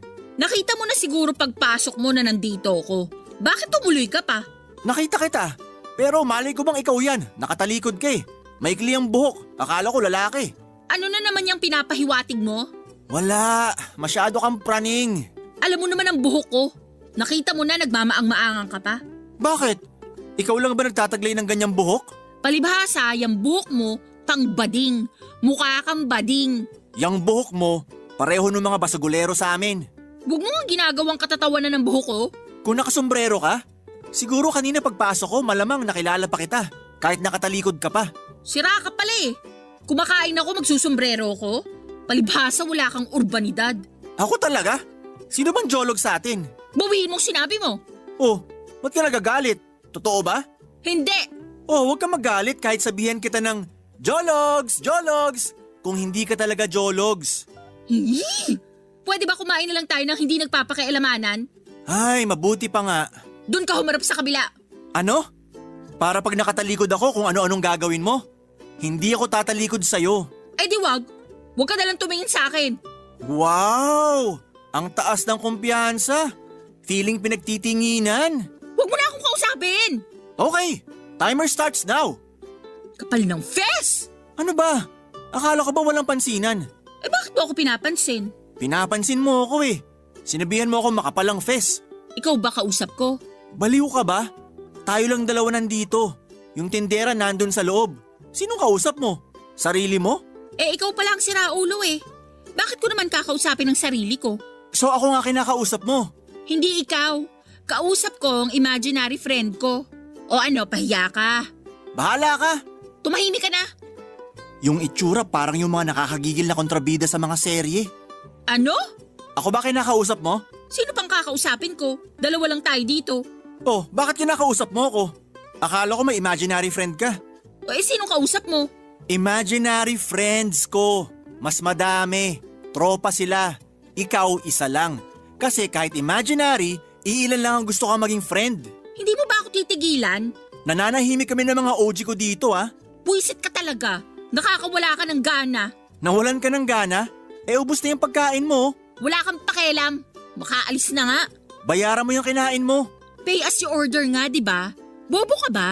O paano? Aalis ka na? Alangan namang tiisin ko yung presensya mo. O paano? Anong o paano? Basta mo na lang iiwan ng nag-iisang imaginary friend mo? Nauna na siyang umalis.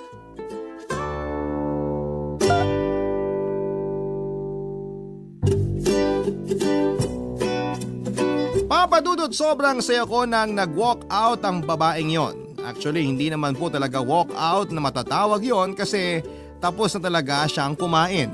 Bilib nga po ako kahit nakikipag-away ay natapos siyang kumain. Multitasking yung bunganga niya. Pero ganun pa man ay masaya pa din ako kasi naitaboy ko siya. Nakita ko na siya naman ang umuwing luhaan kasi na bad trip ko siya, papadudot. Nakabawi na ako sa mga pambabad trip niya sa akin. Ninamnam ko talaga yung pagkain ko sa sobrang tuwa. Pero yun palang tuwa ko ay mapapalitan ng ibang pakiramdam. Kasi habang nakangiti ako ay bigla kong naalala yung sinabi ng babaeng yon na mukhang bading ang itsura ko. Wala akong masamang tinapay sa mga bading pero kasi hindi po ako bading. Yun ang problema ko pag may napapansin sa akin ay masyado akong nagiging conscious. Kaya nung matapos akong kumain ay kung ano-anong ayos ang ginawa ko sa buhok ko pero parang sobrang na-conscious ako. Kaya kung ano-ano ang iniisip ko, papadudot. Biglang ayokong mag-jeep kasi magkaharapan ng mga pasahero. Sigurado na may mapapatingin sa akin at saka mapapansin naman ang buhok ko.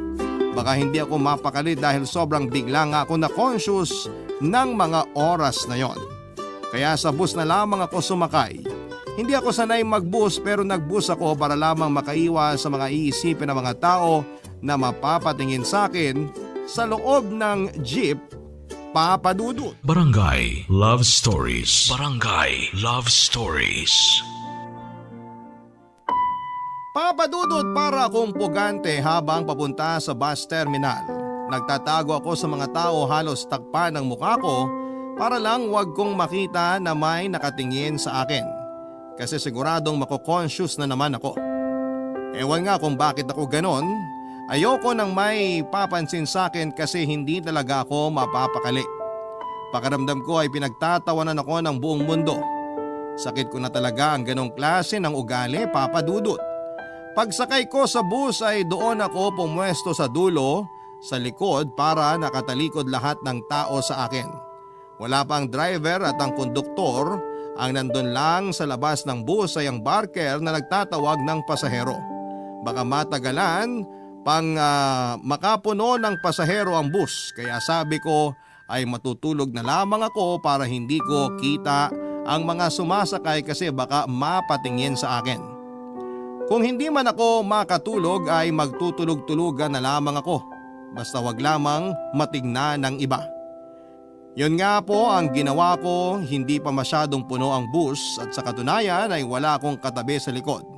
Pero naramdaman ko na umakyat na ang driver at ang konduktor.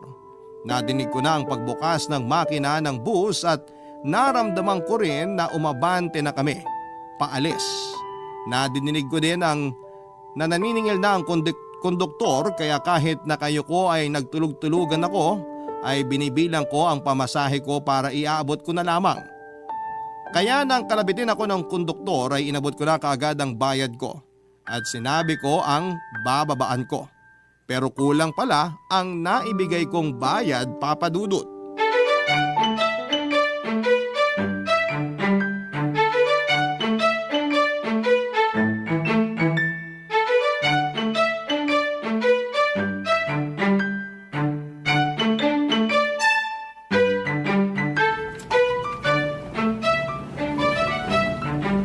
San kayo?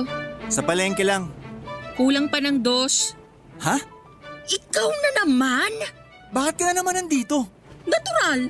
Anong natural? Paano mo nalaman na nandito ako? Konduktor ako dito. Unggoy ka? Paano? Sinusundan mo ba talaga ako? Paulit-ulit yung tanong mo, hindi nga. Hindi. Bakit nandito ka na naman? Pauwi na ako. Ay bakit dito ka sumakay? Natural, basto. At padaan to sa amin. Ang dami namang bus. Ang tagal na nga nakapila nito.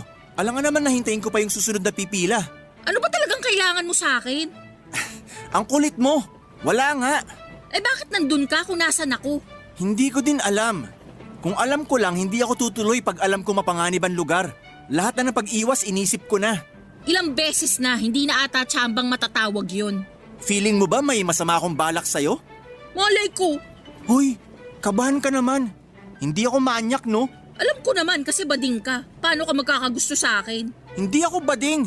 Tsaka paano ako magkakagusto sa'yo? Tomboy ka. Di ako tomboy. We, hindi. Hindi. Ikaw ang bading. Hindi nga ako bading. We. Tomboy. Bading. Tomboy. Bading. Tomboy. Ano ngayon kung tomboy ako? So tomboy ka nga. Hindi ako tomboy, ikaw ang bading. Hindi nga ako bading. Bakit magalit ka sa bading? Pauso ka. Wala akong sinabing galit ako sa mga bading. Sa'yo lang. Hindi nga ako bading. Magpakatotoo ka, te. Kung hindi ka lang tomboy, nahalikan na kita eh. Hindi ako tomboy. Sinasabi mo hindi ka tomboy. Kasasabi ko lang, di ba? So gusto mong mahalikan kita. Yuck! Kaya pala sabi ka ng sabi na bading ako. Para mainis ako tapos halikan kita. Hindi mangyayari yun. Kasi nga bading ka. Ang kulit mo ah. Hahalikan na kita. Subukan mo para dumugo yung uso mo. Yak! May sakit ka? Ano? Bakit dudugo ang uso ko pag hinalikan kita? Eh di may sakit ka? Ako walang sakit. Ikaw masasaktan. Baka unahan kang halikan ng kamao ko. Oh, manununto ka. So tomboy ka nga. Palalabasin ko lang ang masculine side ko para matauhan ka. Sige, kung hindi ka tomboy, pakita nga ng picture ng boyfriend mo. Bakit gusto mo makita ang picture ng boyfriend ko? Aha! Titignan mo kung gwapo, no? Bading ka nga. Ang dami mong sinasabi. Wala kang picture ng boyfriend mo kasi nga baka girlfriend ang meron ka. Wala akong picture ng boyfriend ko dahil wala pa akong boyfriend. Ayun! Anong ayun? Wala kang boyfriend kaya akong pinupuntirya mo. Kapal mo talaga! Yak! Yak! Yak! Pwes, manabik ka dyan. Hindi mo ako makukuha. Manong, para! Kapal mo! Hoy! Kulang yung binayad mo!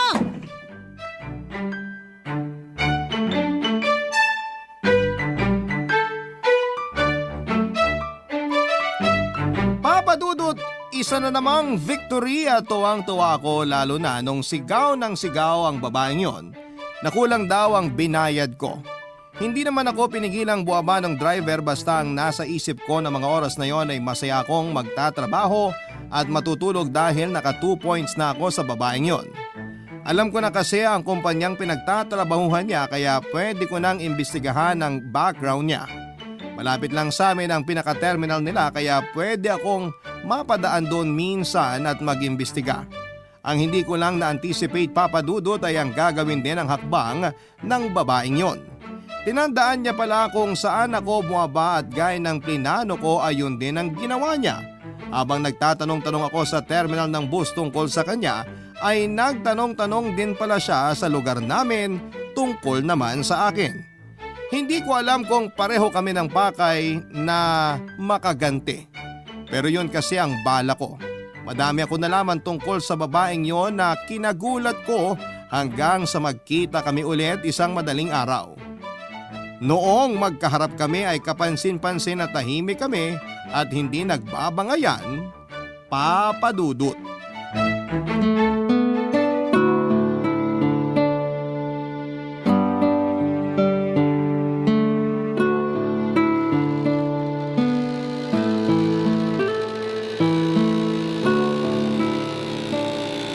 Ay! Manong bayad! Bayad daw po. Salamat. Walang anuman. Manong, bayad po. Manong, bayad. Manong, bayad daw! Eto po, isa lang po yan. Isa lang daw yan. Salamat. Pero sakto lang pala nabigay ko sa driver. Kaya siguradong alam niya na isa lang yon. Pero salamat. Mahina kasi ang boses mo kanina. Medyo mahina din kasi ang pandinig ni kuya. Kaya kailangan lakasan ng boses. Kilala mo yung driver? Ilang beses na nating nasakyan tong jeep niya. Ah, talaga? Hindi talaga ako observant. Oo nga.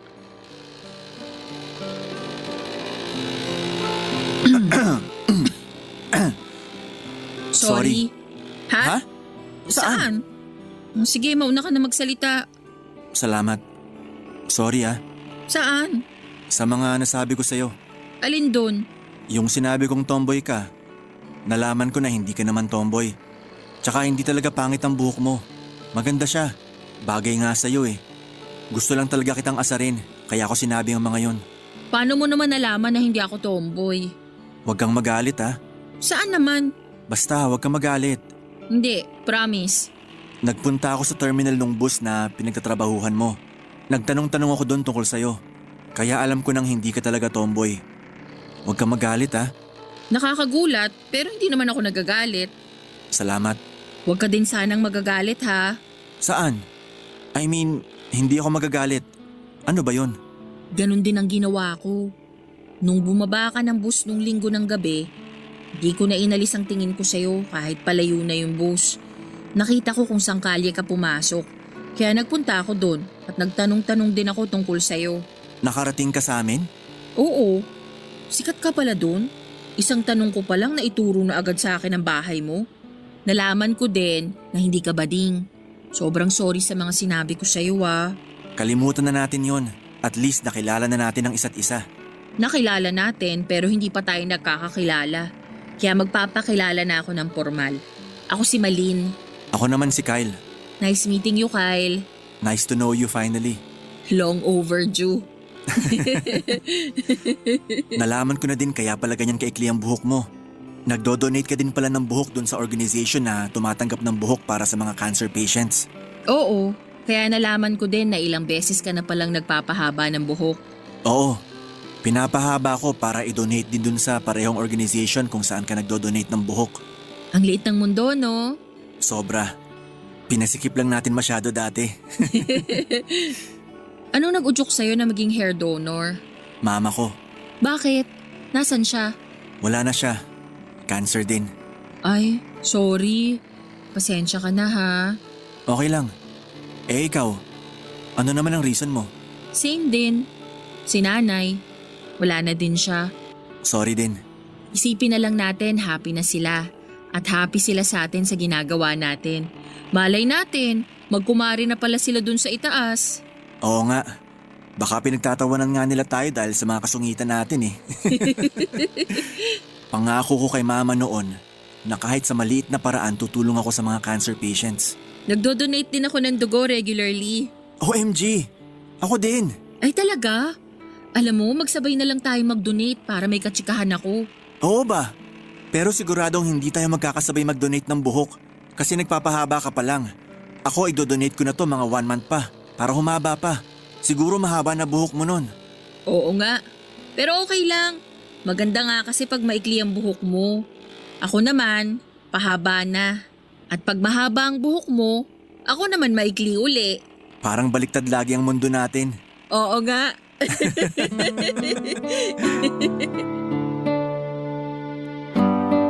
Papa Dudut, masyado kasi kaming nadala sa kapangitan ng unang pagkikita namin, kaya ayon, hindi namin tuloy nakilala ng tama at mas mabuti ang isa't isa. Pero noon yon, ngayon ay hindi lang kami magkakilala kundi mas lalo kaming naging active sa mga pwedeng maitulong sa mga cancer patient. Papa Dudut, dati hindi ako makapag-donate financially pero ngayon maganda na ang trabaho ko. Kasi kinuha na akong permanenteng editor sa Mandaluyong, yung kumpanyang nagbigay lang sa akin ng racket.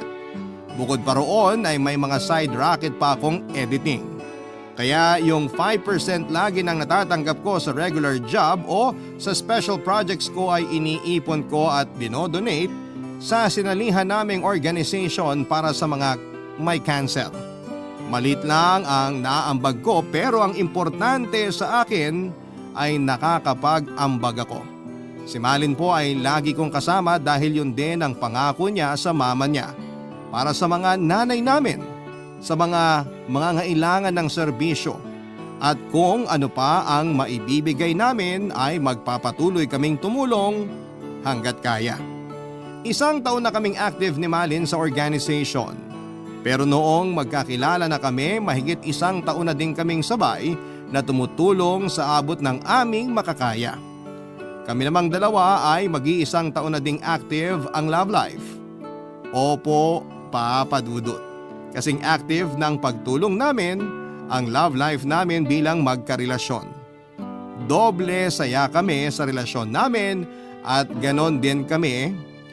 Pag mahaba ang buhok niya ay maikli naman ang sa akin. Tapos pag maikli ang buhok niya, mahaba naman ang akin. Hindi man magkita sa parehong habang mga buhok namin ay lagi namang nagkikita at magkasama ang mga puso namin. Isa po sa mga layunin ko kaya ko po ibinahagi ang kwento ko ay para mahimok din ang ating mga kabarangay na kung kaya nating tumulong ay tumulong tayo sa kahit na anumang paraan na maaaring makagaan sa mga nangangailangan. Hindi kailangang malaki, hindi din naman kailangang pera. Ang kailangan ay ang presensya ng bawat isa para sa mga mahal natin sa buhay.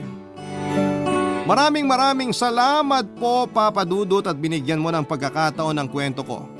Naway hindi magsawa ang Barangay LS sa pagtampok ng mga kwento namin sa Barangay Love Stories. Ang inyong forever kapuso at kabarangay, Kyle.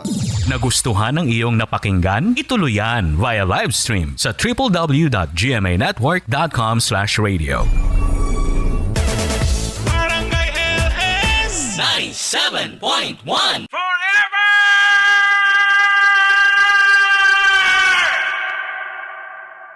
Ang mga kwento ng pag-ibig, kwento ng buhay at kwento ng pag-asa dito sa Barangay Love Stories. Love Stories.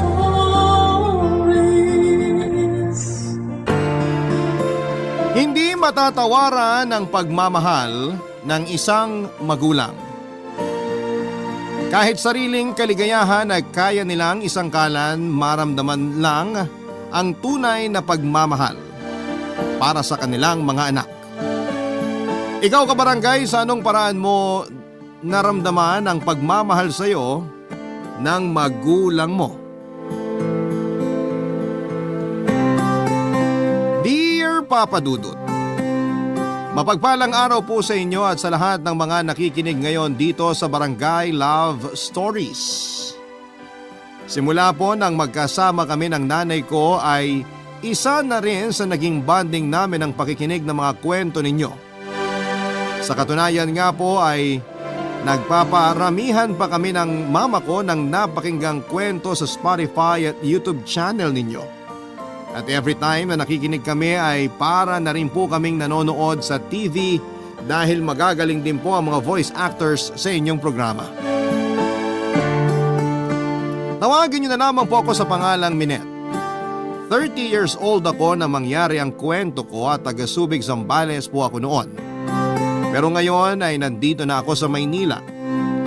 Kung ano man yung dahilan ng pag-alis ko ay ikakwento ko na lamang po sa inyo. Pero bago yon ay gusto ko lamang pong i-describe ang itsura ko para kahit papaano ay magka-ideya yung mga nakikinig ngayon. Maputi po ako, hindi katangusan ng ilong, singkit ang mga mata na nakuha ko sa tatay kong Japanese. At mahaba ang alon-alon kong buhok. Napansin ko nga po na karamihan sa mga sumusulat sa inyo ay naghahanap ng mga artistahing medyo nahahawig sa kanila. Kaya naisip ko pong humanap din po ng sa akin. Hindi naman sa kamukhang kamukha pero may anggulo lang na nahahawig ako kay Kate Valdez. Tungkol naman sa tatay ko ay hindi ako nagkaroon ng pagkakataong makilala ito dahil masyado pang bata si mama noong ipinagbuntis niya ako. 16 years old pa lamang siya noon at hindi rin siya pinanagutan. Tawagin niyo na lamang po si mama sa pangalang Amanda. Nagkakilala raw sila ng tatay ko nang minsan siyang pumasyal sa Subic Bay. Hanggang sa magkayaan na silang kumain sa labas at kalaunan nga ay may namagitan na sa kanilang dalawa. Ang kaso ay hindi na raw niya nakita ang tatay ko matapos yung huling gabi na nagkasama sila. Nang pinanganak ako ni mama, iniwan niya ako sa mga pinsan niya na batalik din niyang mga kaibigan para lumipad patungo ng Japan at magtrabaho doon bilang isang entertainer. Uli lang lubos na siya at wala ring malapit na kamag-anak bukod sa mga pinsan niyang yon. Bagamat mga prostitute, yung mga pinsan niyang nagpalaki sa akin ay naging istrikta sila at hindi ako pinayagang magka-boyfriend hanggang sa makatapos ng high school. Nagpapadala na lamang noon ng pera si mama para sa pag-aaral ko. Hindi naman siya nagkulang sa suportang pinansyal at nasusunod din ang mga luho ko noong panahon na yon, Papa Dudut. 25 years old na ako nang umuwi sa Pilipinas si mama at hindi na muli pang bumalik sa Japan. Ginamit niya yung naipon niyang pera para magpatayo ng maliit na beer house. Kasama niya sa negosyo ang boyfriend niya. Nakapag-college naman ako at nagtapos sa kursong hospitality management pero hindi ko yon ginamit para maghanap ng trabaho. Puro gala, gimmick with friends ang ginawa ko at nagagawa pang mag-travel. Hindi pa rin ako nagkatrabaho kahit nasa hustong edad na rin po ako noon. Kampante kasi ako noon dahil sa suporta ni mama at pakiramdam ko ay hindi ko pa naman yon kailangan.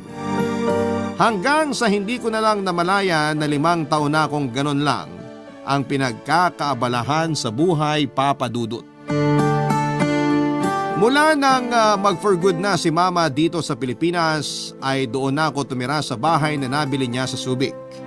May kaliitan lamang yon, may 2 kwarto at iisa lang ang banyo. Maayos naman kami noong una hanggang sa unti-unti na kaming nagkaroon ng sumbatan. Kaya napilitan na akong maghanap ng trabaho, Papa Dudut. Swerte naman akong natanggap bilang waitress sa isang restaurant na pagmamay-ari ng boyfriend at kasosyo ni mama sa beer house na si Joko. 40 years old pa lamang ito noon at mas bata ng 6 na taon kay mama. At si Joko nga ang dahilan kaya natanggap ako sa restaurant kahit na wala pa akong experience sa pagtatrabaho, Papa Dudut.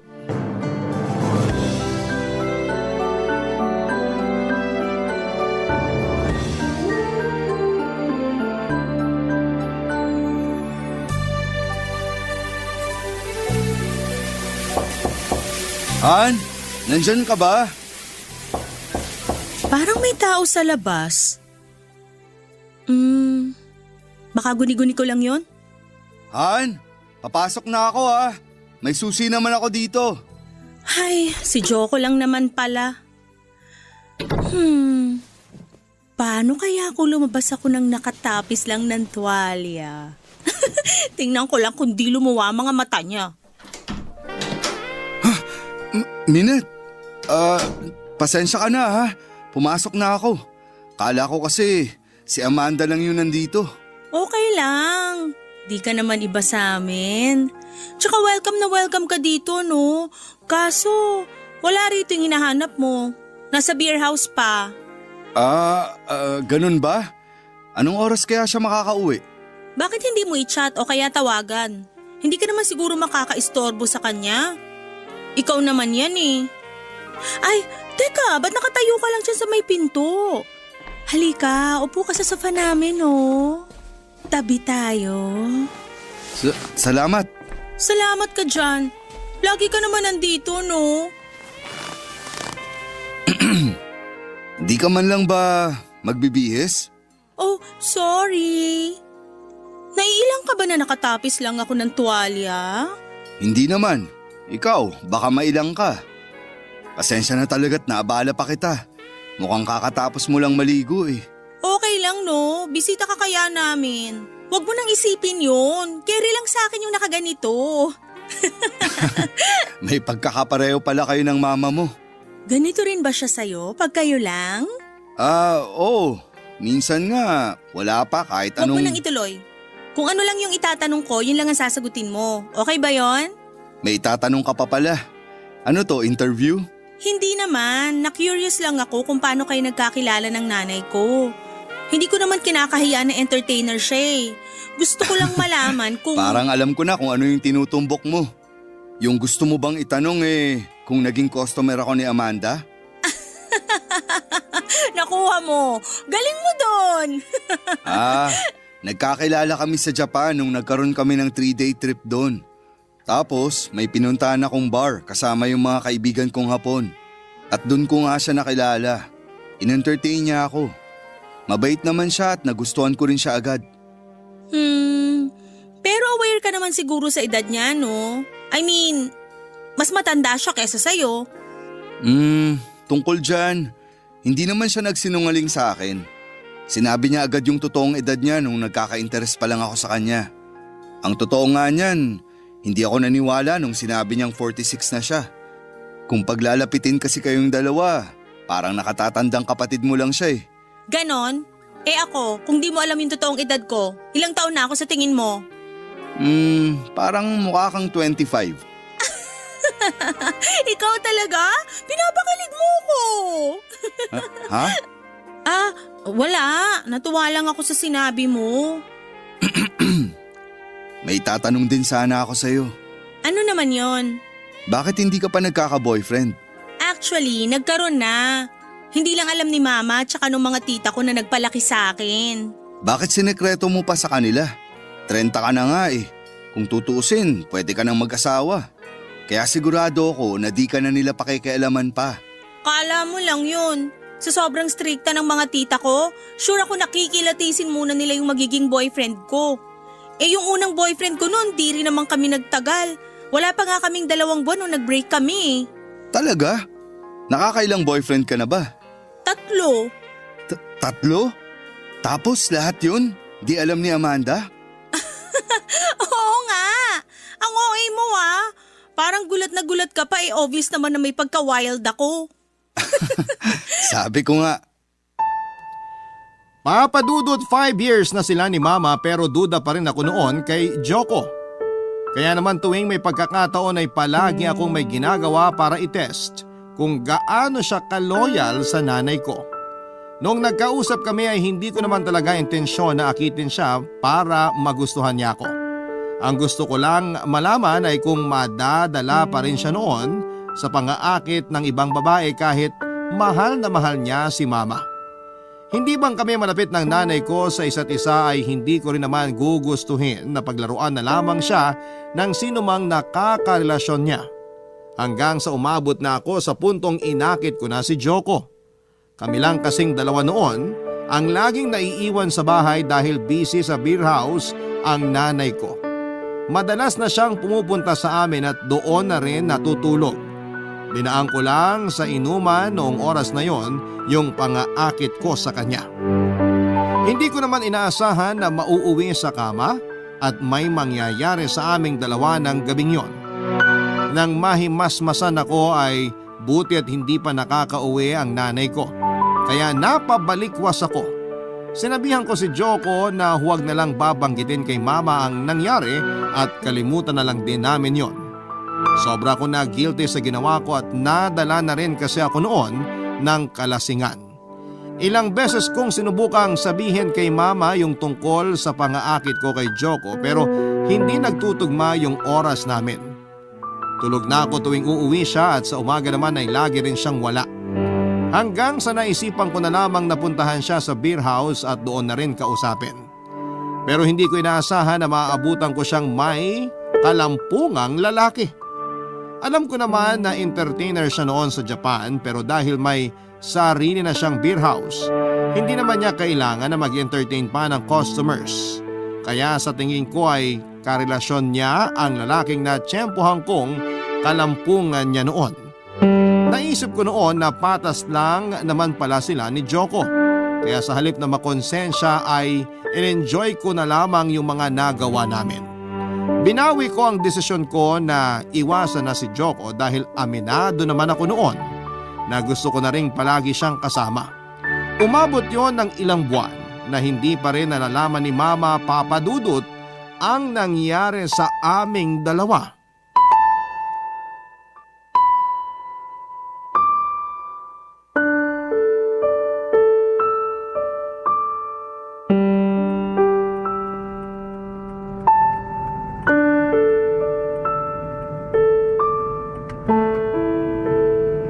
Sabi ko naman sa'yo, kahit huwag ka nang magpalit eh.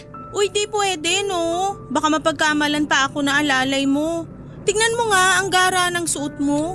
Tapos ako, suot ko pa tong uniform sa restaurant. May paraan naman para hindi ka mapagkamalang alalay ko eh. At ano naman yung naiisip mo? Hahalikan na lang kita sa harap ng mga tao para di ka mapagkamalang alalay. Hangarin naman ako sa kakapalan ng mukha mo. Alam mo, buti na lang talaga hindi ako pinag-iinitan sa restaurant kahit na lagi mo kong sinusundo sa kalagitnaan ng pagtatrabaho ko. Di naman siguro nila gugustuhin mawalan ng trabaho. Yabang mo naman. Biro lang. Pero hindi naman nila yung dapat gawin kasi di nasakop ng trabaho nila yung pag-usapan pati love life ko. Sa bagay, tama ka rin naman.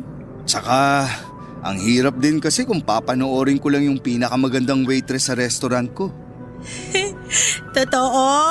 Oo, kaya huwag ka na magpalit ng damit. Pwede ba naman yun? Gusto ko maganda ako sa date natin. Lagi ka namang maganda. Bolero? Uy, hindi ah. Totoo yun. Oo na. Alam mo, good timing yung pagsundo mo sa akin eh. Wala rin naman kasi kung gana magtrabaho kanina. Bakit naman? Napapagod ka na ba? Sabihan mo lang ako. Pwede naman kitang tulungan na makahanap ng ibang trabaho. Yung totoo? Ayoko na maging waitress. Feeling ko kasi may mas maganda pang nakalaan sa akin eh. Hindi yung ganito lang. Nakapag-aral ka naman, di ba? Nakatapos ka ng college. Bakit hindi mo gamitin yun? Ewan ko. Di ko pa talaga nakikita yung sarili ko na nagseseryoso sa trabahong kalain ng tinapos ko. Baka na-stress lang ako masyado kaya ganun. Kung gusto mo, sa akin ka na muna magtrabaho. Ha? Sa'yo naman talaga ako nagtatrabaho, di ba? Ikaw yung may-ari ng restaurant. Hindi yun. Ang ibig kong sabihin, yung sa akin mismo. Ibibigay ko lahat ng kailangan mo. Lahat ng gusto mo. Parang sugar daddy kita, ganon? Siguro. Ano namang kapalit? Pasayahin mo lang ako sa kahit anong paraan na kaya mo. Wow! Pero, matanong ko lang ha, di ka ba masaya sa nanay ko? I mean, nabobore ka ba sa kanya? Ay, medyo. At dun sa tanong mo kung masaya ako sa kanya, dati oo. Pero mula nung naging busy na siya sa beer house, halos wala na siyang time para sa akin. Kung di pa nga ako pupunta sa inyo, wala. Hindi kami magkakasama. Buti na lang nandyan ka. Alam mo, kung ano man yung naging pagkukulang sa'yo ni Mama, pupunan ko yun. Kasi magkaiba kami. Ako, ikaw yung priority ko. Si Mama, yung beer house. Di ba masaya yon? Gusto ko yan. Basta, sabihin mo lang sa akin kung anong gusto mong bilhin o kung saan mo gusto pumunta. Huwag lang sa ibang bansa ha. Baka kasi magtaka si Amanda kapag matagal tayong nawala. Oo na. Saka marami pa namang pwedeng puntahan dito sa Pilipinas. Pwede tayo sa Palawan, sa Siargao.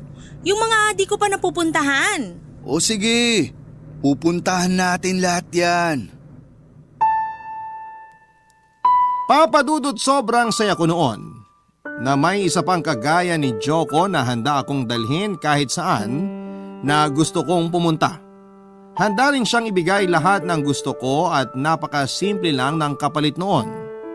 Sa totoo lang ay hindi naman mahirap para sa akin na paligayahin siya. Hindi rin siya mahirap mahalin. Pero may bahagi ng pagkatao ko na pumipigil sa nararamdaman ko para sa kanya. Malaya kaming nakakapag-date ni Joko dahil lagi namang busy sa beer house si Mama. Hindi na rin siya natutulog sa bahay gaya ng madalas niyang ginagawa nung wala pang namamagitan sa aming dalawa. Pero minsan, kapag naglalambing sa kanya ang nanay ko ay wala na siyang magawa kundi ang magstay sa bahay namin.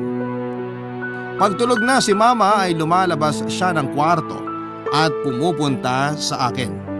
Doon na siya nagpapaumaga pero nag-iingat pa rin siya na mahuli kaming magkasama. Tungkol naman sa trabaho ko ay nag-decide ako na tapusin ang isang buwan ko sa restaurant ni Joko. Pero nakarating sa akin yung usap-usapan ng mga katrabaho ko na may relasyon na kaming dalawa kaya hindi na raw sila magtataka kung bigla na lamang akong ma-promote at mag-reyna-reynahan sa restaurant. Gusto ko silang patulan pero pinigilan ni Joko at sinabing wag na lamang yon pansinin. Kaya kahit may 2 linggo pa sana akong ipapasok doon ay nag-resign na lamang ako. Nangako naman siya na susustentuhan na lamang niya ako habang wala pang nahahanap na trabaho. Aaminin ko na noong una ay wala pa talaga akong nararamdaman para sa kanya, Papa Dudut. Wala akong kahit na anong bahid ng pagmamahal na nararamdaman. Kaya hindi ako pumapayag na maulit yung nangyari sa aming dalawa. Pero aaminin ko, Papa Dudut, na habang tumatagal ay unti-unti na rin akong nahuhulog sa kanya. Habang tumatagal ay nagkakagusto ako, Papa Dudut. Barangay Love Stories. Barangay Love Stories. Papa Dudut, nung iba na ang nararamdaman ko para kay Joko ay naisip ko na tigilan na yung ginagawa namin. Kahit kasi masaya ako sa ganong klase ng setup namin ay mali pa rin yun dahil may relasyon pa rin sila ng nanay ko. Umabot na rin ako sa puntong gusto ko na siyang iwasan pero hindi ko yun magawa dahil naging sugar daddy ko na siya. Siyang nagbibigay ng lahat ng mga kailangan ko. Hindi siya pumapalya, mapadamit, bag, sapatos. Lahat ng luho ko, ayaw ko na rin bumalik sa restaurant o di kaya ay maghanap pa ng ibang trabaho. Bukod kasi sa maliit lamang ang sasahurin ay nai-stress pa ako at masyadong napapagod kaya hindi ko na pinakawalan pa si Joko.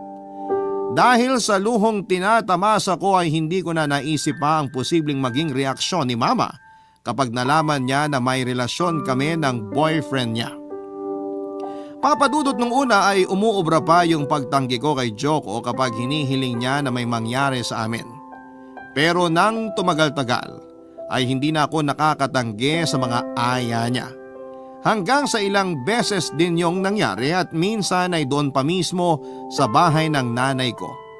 Ginagawa namin yon kapag busy siya sa beer house tuwing gabi. Kapag alam ni Joko na pauwi na siya ay saka naman ito aalis para hindi na sila magpang-abot pa. Pero hindi ko rin maitatanggi na nagselos ako nang sabihin ng nanay ko na nag-propose na si Joko sa kanya.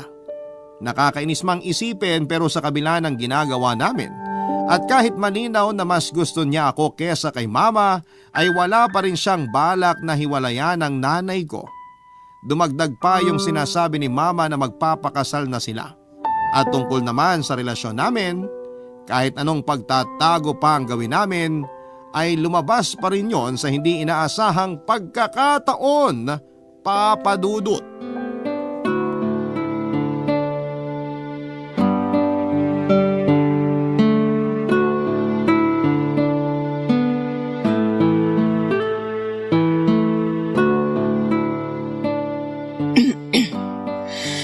Kumusta naman yung trabaho mo sa restaurant ni Joko? Okay naman, ma.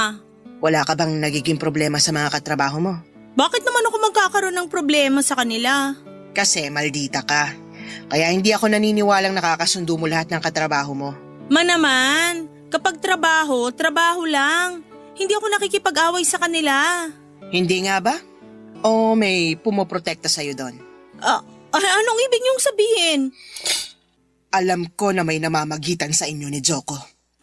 Paano mo naman nasabi, ma?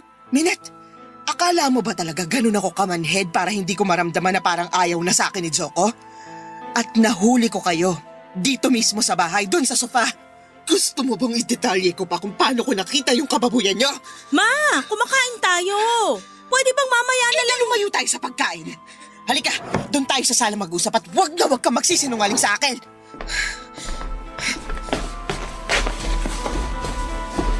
Ngayon wala na tayo sa pagkainan. Sige, magsalita ka. Ipaliwanag mo sa akin yung nakita ko na pareho kayong walang saplot dito sa sala habang... Paano? Umuwi ako na ng maaga. Para sana makasabay naman kita sa paghahaponan. Akala ko kasi pagod na pagod ka lagi sa trabaho mo at halos di na tayo nagkikita. Pero iba yung inabutan ko. Gusto mo malaman kung ba't ko yun ginawa? Ginawa ko yun para malaman ko nung klase ng lalaki yung balak mong pakasalan. Pero anong ginawa niya? Pinakitaan lang ng konting laman. Ayun, bumigay na. Hindi ko intensyon na agawin siya sa'yo, ma. Ayokong masira kayo pero sa ginawa niya, pakakasalan mo pa rin ba siya? Hindi ka niya deserve. Manloloko siya. Anak. Bakit, ma? Hindi ka ba naniniwala sa akin? Anak mo ako.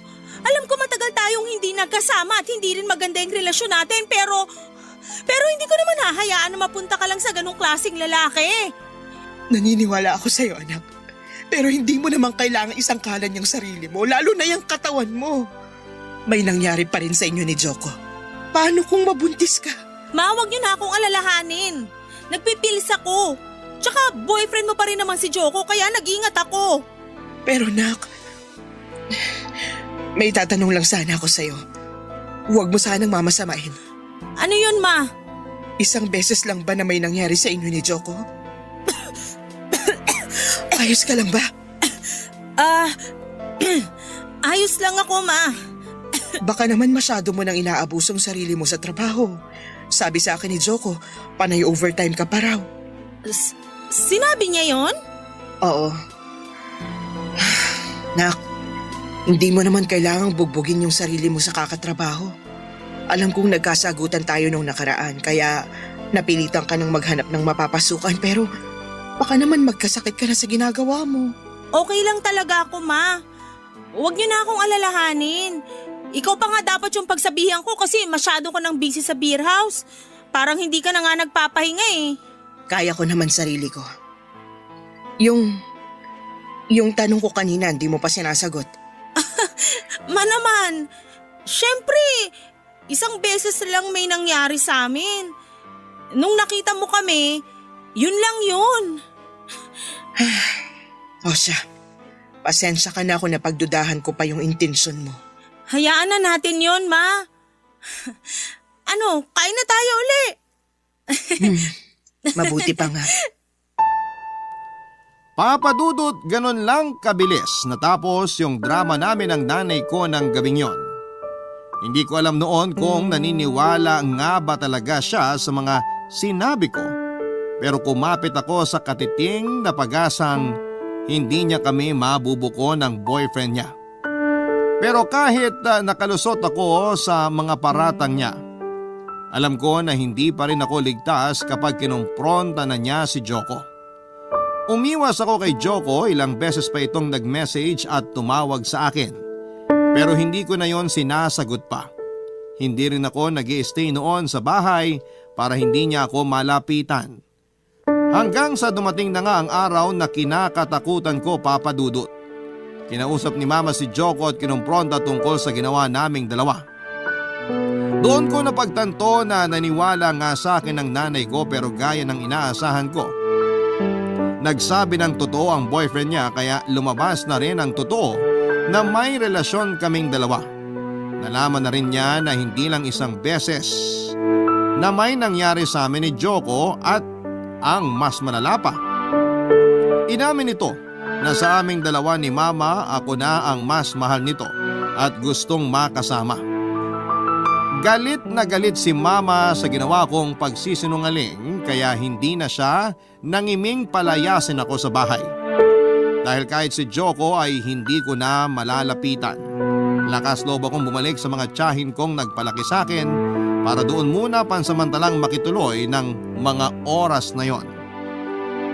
Pero noong nalaman nila ang tungkol sa pakikipagrelasyon ko kay Joko at ang panlolokong ginawa ko kay Mama ay hindi nila ako kinonsinti.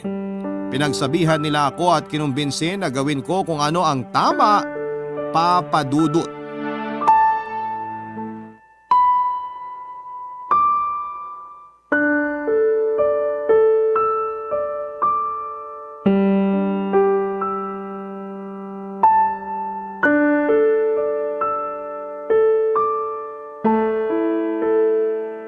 Anong ginagawa mo rito? Pwede ba tayong mag-usap? Wala na tayong pag-uusapan, Minette. Please naman kahit sandali lang. Tungkol saan ba yung pag-uusapan natin, ha? Sa pambabaliktad mo ba sa akin? Sige, para mas maging malinaw kung paano mo ko pinagmukhang tanga. Choco. Bakit? Totoo naman, di ba? Isinangkalan mo ko para iligtas ang sarili mo. Sinabi sa akin ni Amanda lahat ng pinag-usapan nyo.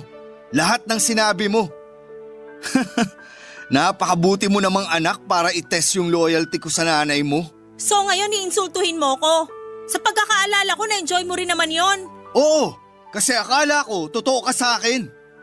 Alam mo, nakakalito na nga eh. Hindi ko alam kung sinusubukan mo nga lang ba ako o sinadya mo akong akitin para masira yung relasyon namin ng nanay mo. Sige, aminin ko yung totoo. Nung una, balak ko lang natuksuhin ka para subukan ka. Kasi kahit hindi kami ganun kaayos ng nanay ko, ayoko namang mapunta siya sa isang manloloko. Pero habang tumatagal, nagugustuhan ko na yung ginagawa natin. Nagugustuhan na kita. Talaga? Bakit hindi yun yung sinabi mo kay Amanda? Sana pala nagsinungaling na lang din ako at idiniin kita. Tutal, baliktaran lang din naman yung gusto mo. Wala na akong choice nun. Nasukol na ako ni Mama. Nakita niya tayo kaya wala na akong maisip na pwede ko pang idahilan sa kanya. Kaya okay lang na ako yung magmukhang masama? Alam mong di yan yung intensyon ko. Hindi eh. Gusto mong iligtas siyang sarili mo. Kaya pinagmukha mo akong masama. Sana sinakyan mo na lang yung sinabi ko sa kanya. Eh di sana hindi na naging komplikado, di ba? Hindi porket mahal kita magsisinungaling na ako para sa'yo. Mas mabuti na rin malaman ng nanay mo yung totoo. Nakita mo naman yung nangyari, di ba? Nagkasira na kami ng nanay ko. Pinalayas niya ako sa bahay niya. Yun ba yung gusto mo? Walang magandang maidudulot kung magsisinungaling pa tayo sa kanya. So ano, okay na kayo ni Mama? Kasi nilaglag mo ako. Galit siya at nakipag-iwalay na rin siya sa akin. Ano? Hindi ka ba naniniwala kaya natahimik ka na lang dyan? Pasensya ka na. Natakot lang din kasi ako na magkasira kami ni Mama. Hindi rin naman maaayos yung relasyon nyo kung paninindigan mo pa yung kalokohan mo eh. Sorry kung naging makasarili ako. Hindi mo rin naman ako masisisi kung nagalit ako sa ginawa mo. Masakit yun. Akala ko okay tayo. Okay naman tayo eh. Hindi yun ang ibig kong sabihin. Ang akala ko kasi, kapag nabuko tayo ng nanay mo, ipaglalaban mo kung anong meron tayo. Mahirap yung gusto mong mangyari. Alam mo naman kung gaano ka-importante sa akin si Mama, di ba? Hindi kami pwedeng magkasira. Siya na nga lang yung magulang na meron ako eh. Hindi ko naman sinasabi na kailangan mong sirain yung relasyon nyo ng nanay mo. Ang sa akin lang, sana alam mo rin kung paano harapin yung ginawa mo.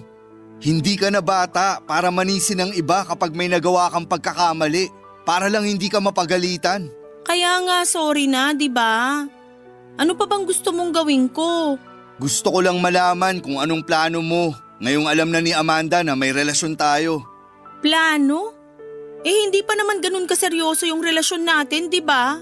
Ano? Akala ko ba mahal mo ko? Sinabi ko ba? Sige nga, kailan ko sinabi sa'yo na mahal kita? O ano, natahimik ka ngayon? Kasi hindi kita mahal. Gets mo? Papadudot hanggang sa pagkakataong yon ay tinanggi ko pa rin ang tunay kong nararamdaman para kay Joko. Naguguluhan pa rin kasi ako noon. Nagtatalo ang puso't isipan na meron ako at hindi ko alam kung tama ba. Nabigyan ko ng pagkakataon ay pagpatuloy ko yung relasyon namin habang nasasaktan naman ang nanay ko sa paghihiwalay nila. Iniwasan ko si Joko kahit na ang kapalit noon ay kawalan ng magsusustento sa mga luho ko. Sinubukan kong maghanap ng ibang trabaho at marami akong inaplayan pero sa isang supermarket ako natanggap bilang kahera. Pinagtiyagaan ko ang mababang sahod roon na pinagkakasya sa pagrenta at iba pang mga gastusin. Sa unang 2 buwan ay nagpatuloy ako sa pagtatrabaho pero habang patagal ng patagal ay nagigipit na rin ako noon, papadudot. Masyado akong nanibago na wala ng sugar daddy na nagbibigay ng lahat ng kailangan ko. Kaya naman sa halip na magpakatinuna ay muli na naman akong nakaisip na gumawa ng kalokohan. Sinubukan kong humanap ng bagong sugar daddy sa isang dating app. Hindi yun naging madali nung una, may mga nakilala naman ako pero lagi kong hinahanap sa kanila yung mga katangian ni Joko. Hanggang sa may isa nga akong nakilala na mabait din at handang ibigay ang lahat ng luho ko, papadudot. Barangay Love Stories. Barangay Love Stories. Papadudot nakilala ko ang Phil-Am na si Nathan. Noong malaman ko na maganda ang estado niya sa buhay ay hindi ako nagdalawang isip na makipagrelasyon sa kanya. Gaya ng gusto ko ay nasunod ang luho ko sa kanya. Bukod pa roon ang allowance na ibinibigay niya kada linggo. Unang kita pa lamang sa akin ni Nathan ay nahulog na ang loob niya. Kaya naman tumagal ang relasyon namin kahit na hindi ako pumapayag na may mangyari sa aming dalawa. Ewan ko ba, papadudot. Gwapo naman si Nathan at alam ko na mabuti rin siyang tao. Pero wala akong maramdaman kahit konting kilig man lang sa mga ginagawa niya. Hindi tulad kay Joko na nai-excite ako tuwing nagkikita kaming dalawa. Hanggang sa may isang pagkakataon na lumabas kami ni Nathan para mag-date sa isang restaurant kung saan ko nakita si Joko kasama si Mama. Halos wala akong maintindihan sa mga sinasabi noon ni Nathan dahil ang buong atensyon ko ay nakatuon lamang sa kanilang dalawa. Nahuli ko yung pasimpleng pasulyap ni Joko sa direksyon ko pero agad din naman siyang umiwas ng tingin. Pagkatapos ng date namin ni Nathan ay doon ko na-realize na hindi ko pa rin talaga natatanggal sa sistema ko si Joko. Kahit may iba na akong kasama ay siya pa rin palagi ang naiisip ko. Pilitin ko mang itanggi pero nami-miss ko ang presensya niya. Gusto ko siyang makausap ulit noon pero para magawa ko yon ay kinakailangan ko munang harapin ang nanay ko. Pero tuwing naiisip ko yung ginawa niyang pagpapalayas sa akin, bumabalik din yung sama ng loob ko sa kanya. Isang gabi, nang umuwi ako sa inuupahan kong apartment, nagulat ako na nasa labas si Mama at hinihintay ako, papadudot.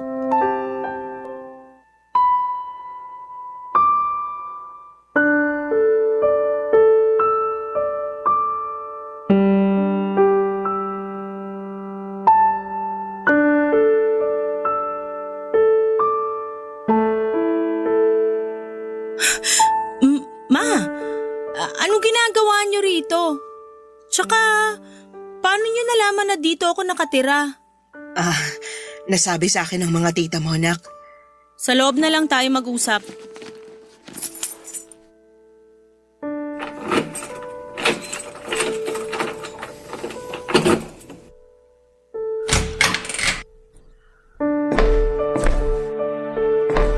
Maliit lang pala tong inuupahan mo. Ayaw mo bang bumalik na lang sa bahay? Maupo muna kayo dyan sa sofa.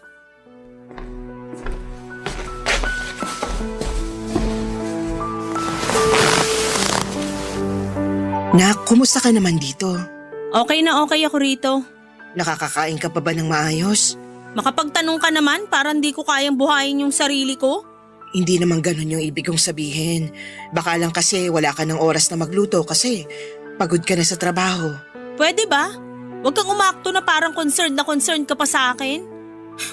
Pinalayas mo nga ako, di ba? Kaya di mo kailangang magpanggap. Anak, please naman. Kung nandito ka para makipag-ayos sa akin, hindi na kailangan. Mas okay nga ako pag malayo sa'yo eh. Sa inyo ni Joko. Nga pala, nakita ko kayo sa restaurant last week. Mukhang okay na kayo ah. Nagkabali ka na ba kayo? Humingi na ng tawad sa akin si Joko pero magkaibigan na lang kami ngayon. Ikaw, hindi ka ba nagsisisi sa ginawa mo? Seryoso ka ba? Bakit naman ako magsisisi kung tutuusin nga, patas lang naman kayo ni Joko. Nagloko ka rin naman. Nakita kita sa beer house. May ka-table kang lalaki at sigurado ako na hindi yun basta customer lang. Minette, alam mo naman kung anong trabaho. Oo nga pala.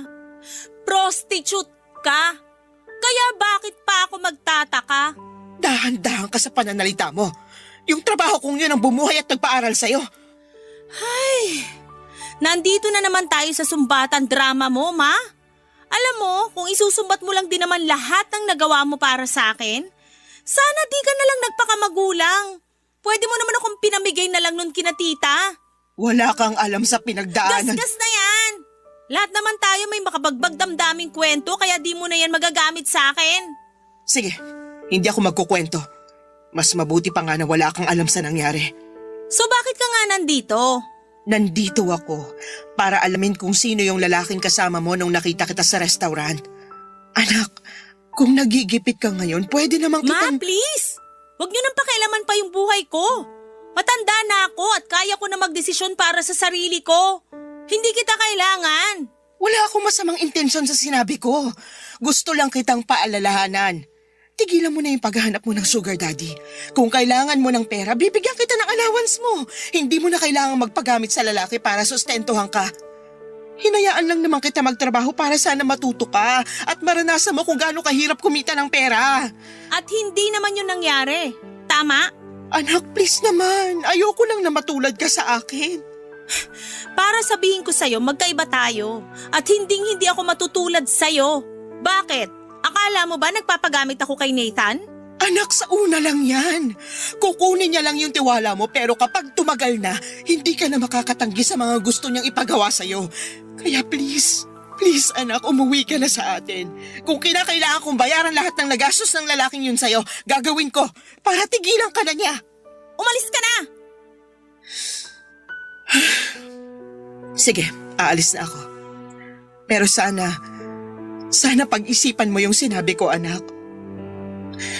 At bago ko umalis, may gusto pa sana akong sabihin sa'yo. Ano pa?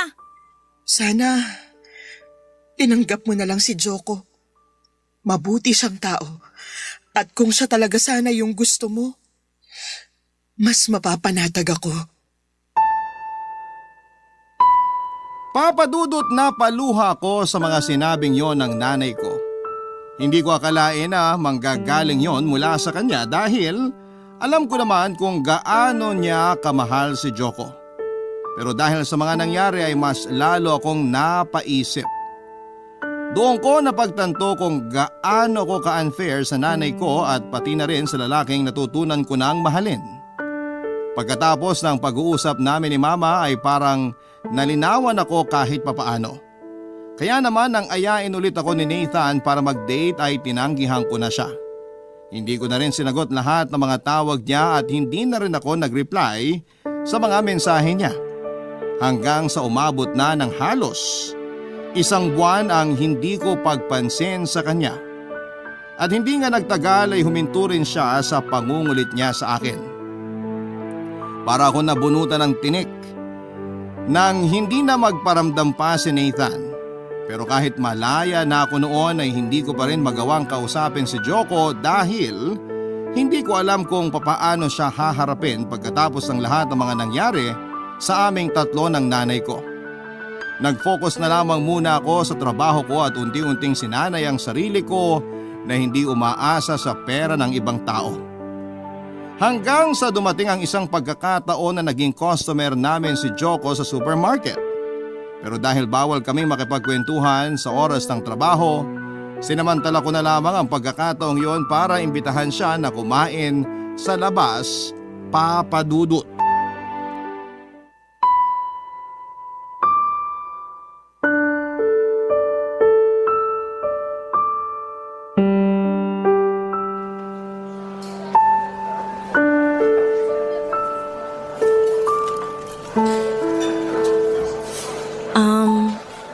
Joko, salamat ha, nakapunta ka. Siyempre naman. Minsan ka na nga lang manlibre. Tatanggihan ko pa ba? Pasensya ka na ha. Ito lang kasi yung kaya ko. Alam mo naman, dami ring gastusin tapos di pa kalakihan yung sinasahod ko. Ano ka ba? Okay lang. Di naman ako nagrereklamo. Tsaka na-miss ko rin talaga kumain sa fast food. Kumusta ka na nga pala? Eto, nag-a-adjust pa rin sa pagiging independent ko. Nagalok naman ng tulong sa akin si mama pero tinanggihan ko. Galit ka pa rin ba sa kanya? Ay, alam mo, sa totoo lang, wala naman talaga akong karapatan na magalit sa kanya. Ako yung may kasalanan, hindi siya.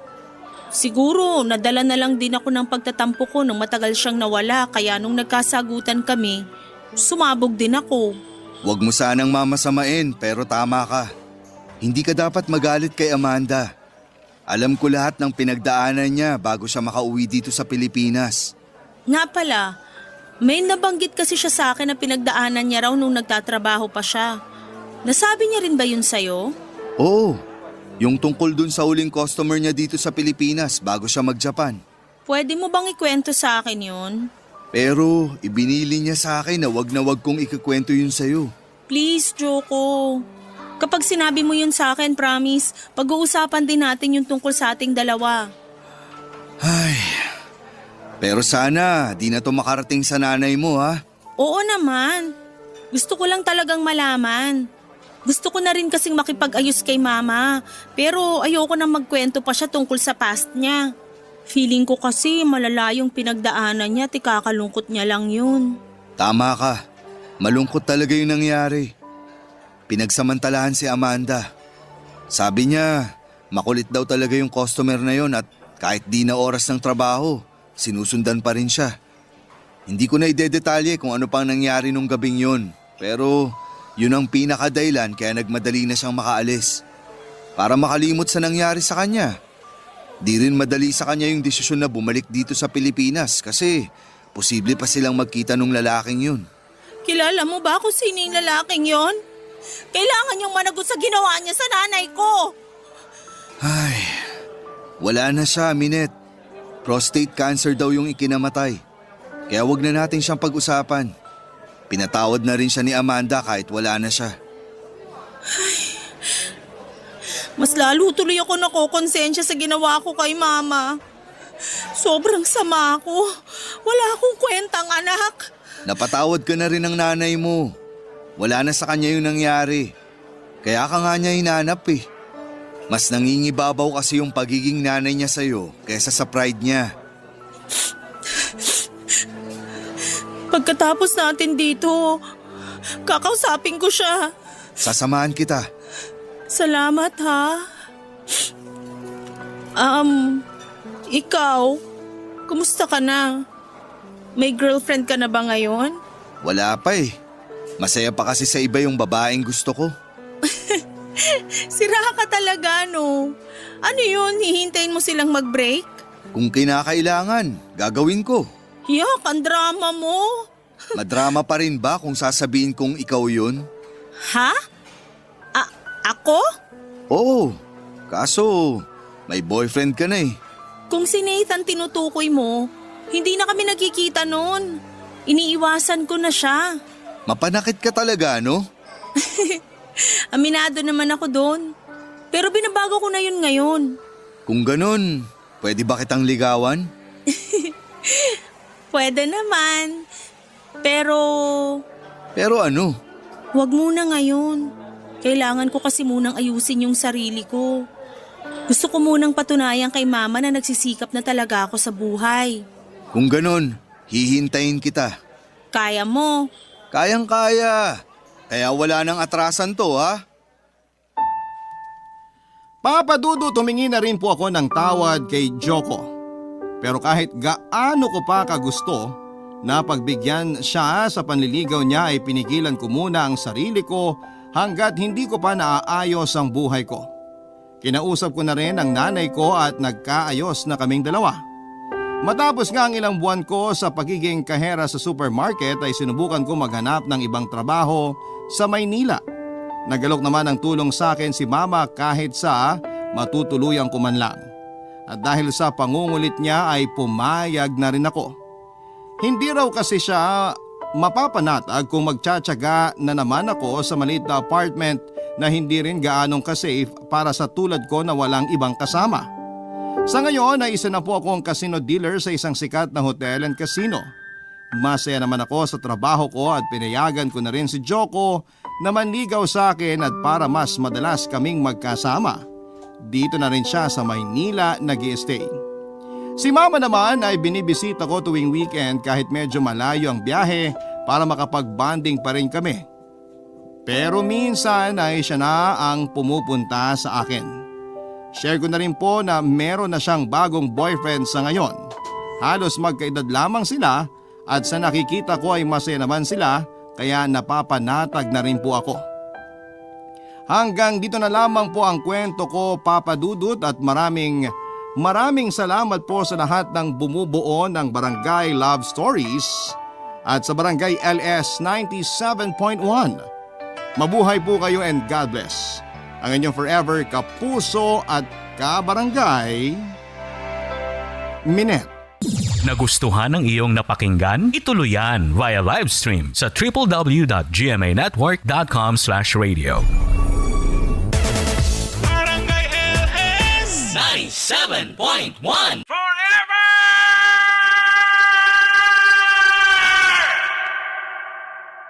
Ang mga kwento ng pag-ibig, kwento ng buhay at kwento ng pag-asa dito sa Barangay Love Stories. Love Stories.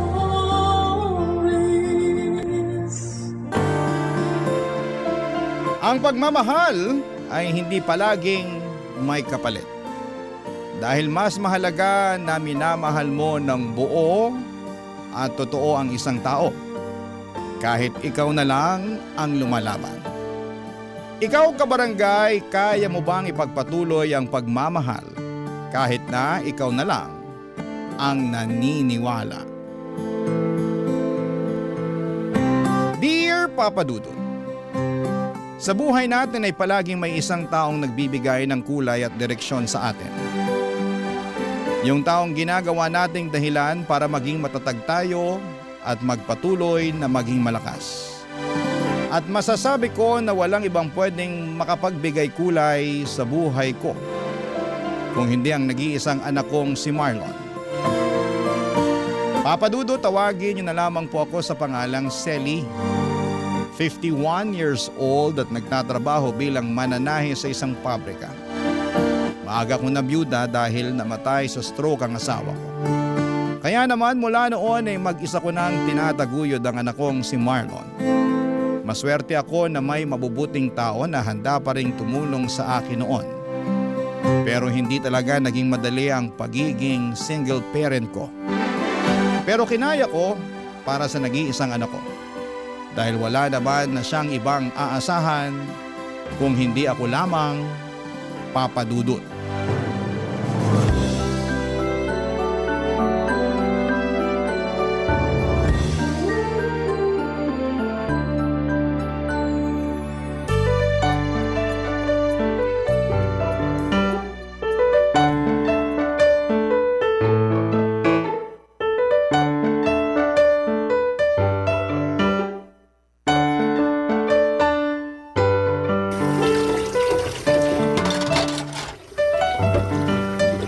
Ma, tulungan ko na po kayo sa pagliligpit nyo dyan sa lababo. Ay, kaya ko na to, Marlon. Asikasuhin mo na lang yung mga natirang bisita mo sa sala. Nakaalis na rin po sila, tsaka nakapaglinis na rin po ako ng mga kalat doon kanina. Ah, ganun ba? Eh, magpahinga ka na muna at hayaan mo na lang akong tapusin ang pagliligpit ko dito. Ma, alam ko po na mas pagod kayo kaysa sa akin. Kaya ako na lang po, hayaan nyo na akong tumulong sa pagliligpit nyo dito. Eh, sige na nga. Punasan mo na lang yung mga bagong banlaw na mga baso at pinggan nang matuyo agad ang mga yan. Ayan lang sa may sabitan ng malinis na pamunas. Sige po, Ma.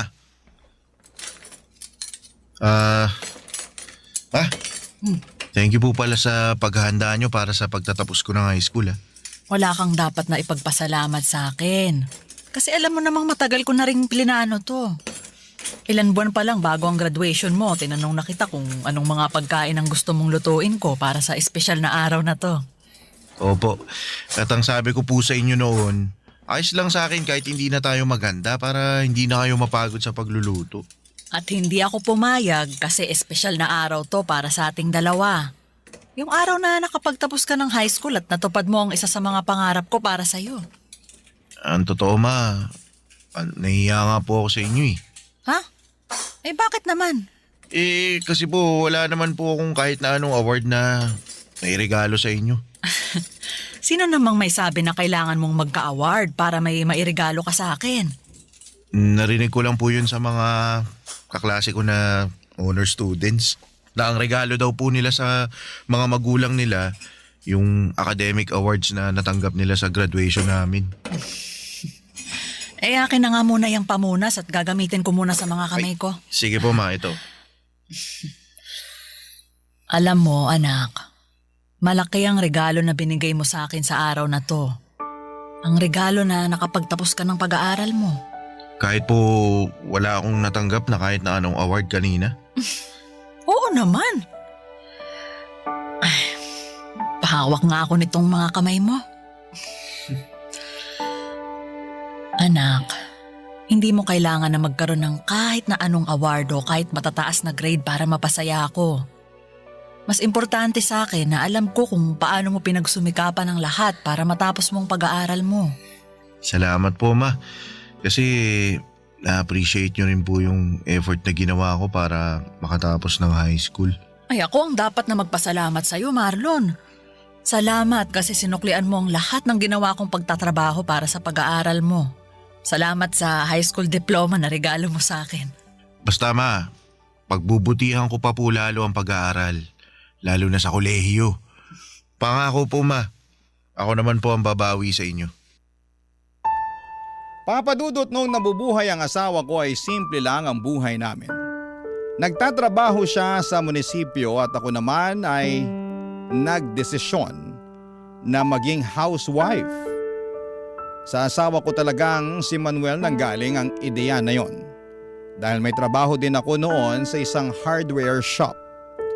Pero nang maging masela ng pagbubuntis ko ay pinahinto niya na muna ako sa pagtatrabaho. Pero ang gusto ko sana noon, bumalik kapag nakapanganak na ako. Pero sumang-ayon na rin ako sa suggestion ni Manuel na maging full-time na may bahay niya.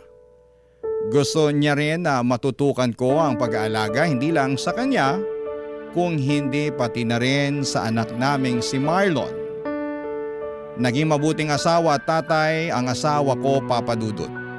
Hindi man kalakihan ang sweldo niya pero nagagawa naming pagkasyahin yon sa lahat ng gastusin dito sa bahay. Pareho kasi kaming hindi maluho ng asawa ko, Papa Dudut. Kaya naman ang gastos namin ay para lang sa mga importanteng bagay o kaya ay sa mga espesyal na okasyon. Simple lang ang buhay namin pero masasabi kong masaya at kontento talaga kaming pamilya. Kaya naman nang mawala si Manuel ay ginawa ko pa rin ang lahat para hindi maramdaman ni Marlon ang malaking pagkukulang sa buhay namin, Papa Dudut.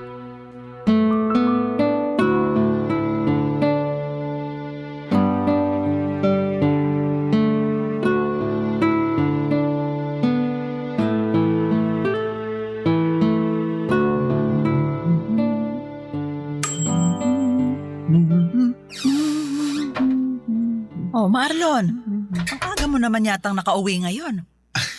Opo ma, hindi po kasi pumasok yung professor sa last subject kaya yun. Cancelled yung klase namin. Sakto ang uwi mo. Kasi katatapos ko lang din halos mag-bake. Uy, nag-bake po pala kayo ng paborito kong banana cake. Ayos. Nag-request kasi yung ninang Pia mo para sa birthday ng anak niya. Request din daw ng anak niya kaya hindi na ako nakatanggi na mag-bake para sa kanila. Pwede mo nang kainin yung nasa isang tray dahil yan ang first batch na binake ko. Sige po ma, kukuha na po ako dito ha.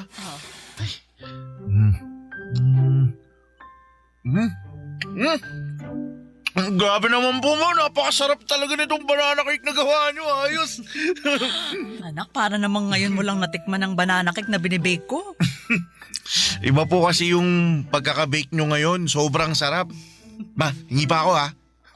Kumuha ka lang sa tray na yan kasi para sa'yo talaga yan. Mauubos ko po yung buong tray na to ma. Kahit ubusin mo pa yan, meron pang extra na tray ng banana cake para sa'yo. Buti na lang at napaaga yung uwi ko ngayon. Masusulit ko yung napakasarap na binake nyo ma. Alam mo, kanina ko pa napapansin parang napakasaya mo ngayon May gusto ka bang ikwento sa akin, Marlon? Halata po ba ma? Hindi lang halata. Kung hindi halatang halata talaga. Ano bang nangyari at ganyan kakasaya? Wala naman po kakaibang nangyari kanina sa university. Pero may gusto po pala akong itanong sa inyo. Ano yon, Marlon? Paano po kayo niligawan ni Papa noon? Seryosong tanong ba talaga yan? Opo, kasi bigla po akong na-curious sa sa love story niyong dalawa. O sige, sasagutin ko na ang tanong mo. Ang papa mo kasi, hindi mahiyain tapos makulit, na parang ikaw. Mahilig siyang magbigay ng mga regalo pero hindi yung mga mamahaling bagay. Kung hindi yung mga simpleng bagay na alam niyang makakapagpasaya sa akin, kagaya ng mga bulaklak na pinipitas niya sa mismong bakuran ng bahay nila, o kaya prutas at gulay mula sa tanim nila, o yung mga pagkain na siya mismo ang nagluto. Ang effort naman po pala ni Papa sa mga regalo niya sa inyo. Oo, kasi ang sabi niya, gusto niya na lahat ng bagay na ibibigay niya sa akin, totoong pinaghirapan niya. Yun daw kasi ang paraan niya para patunayan na seryoso siya sa panliligaw na ginagawa niya sa akin. Ikaw ba, anak? May napupusuan ka na bang babae na gusto mong ligawan? Po? Ako po? Oo. Ikaw lang naman ang anak ko at nag-iisang kausap ko ngayon dito sa kusina. Sino ba yung babaeng nagugustuhan mo?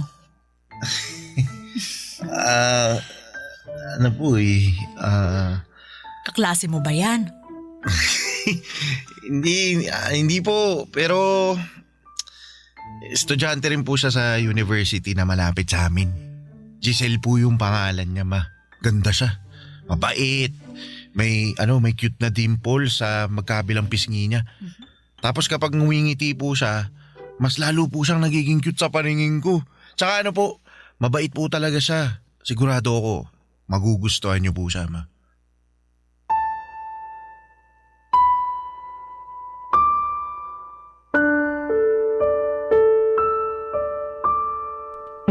Papadudot masasabi kong maswerte ako sa anak kong si Marlon. Malaking tulong yon para kahit papaano ay gumaan ang responsibilidad na dinadala ko noon. Kasi masipag siyang mag-aral at matyaga sa mga bagay na ginagawa niya. Wala man siyang academic awards na naiuuwi sa bahay o naipapakita sa akin. Sapat na yung alam kong hindi niya pinapabayaan ang pag-aaral niya. Yun naman ang importante para sa akin. Yung nagiging responsable siya sa ginagawa niya. Bukod sa pag-aaral ay mahilig din siyang mag-basketball. Yun na halos ang pinakalibangan niya noon. May mga oras pa nga na dinadala niya sa bahay ang mga kaibigan niya At tuwang-tuwa ang mga ito kapag nagluluto ako ng pagkain, lalo na kapag nag-bake ako ng banana cake. Hobby ko na rin kasi ang pagbe-bake noon kapag may libreng oras ako. At ang banana cake na binibake ko ang pinaka-paborito ni Marlon. Sinabi pa nga ng mga kaibigan niya na dapat daw ay nagbe-business ako ng pagbebenta ng banana cake. Pero hobby ko lang talaga yon, Papa Dudut, kaya hindi yon pumapasok sa isipan ko. Barangay Love Stories. Barangay Love Stories.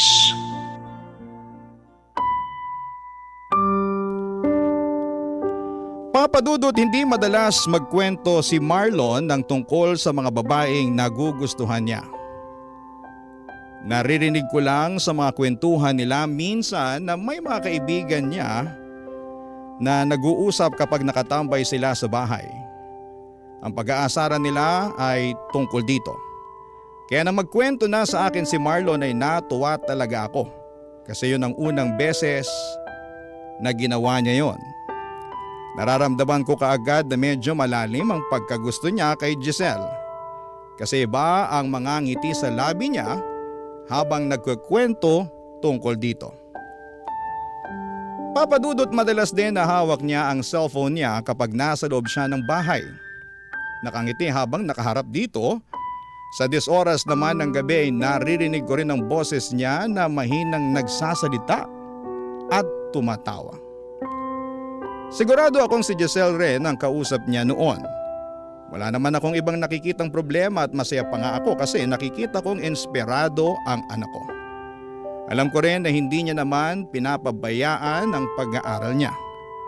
Malaki kasi talaga ang tiwala ko sa kanya noon, Papa Dudut.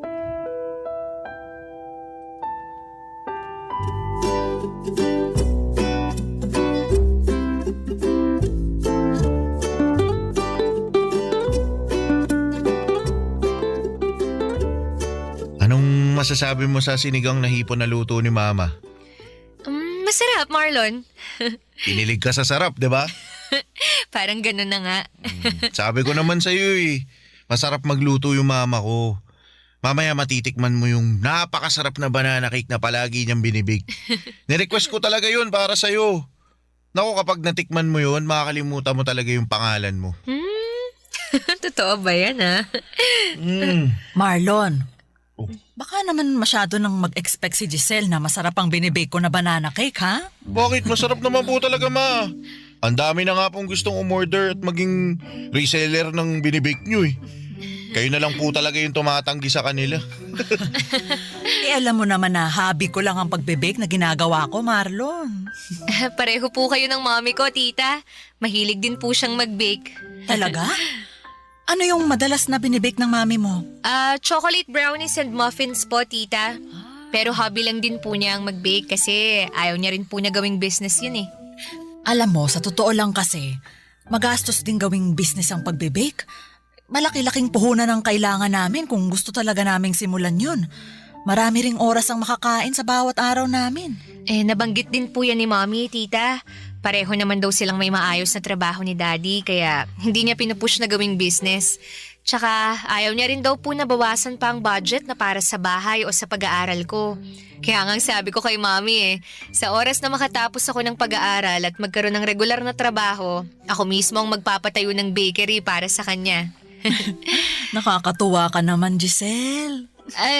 Bakit yun naman po nasabihan, tita? Kasi bumubuo ka na kaagad ng mga pangarap para sa magulang mo. Sa panahon kasi ngayon hindi lahat ng kabataan ganyan mag-isip.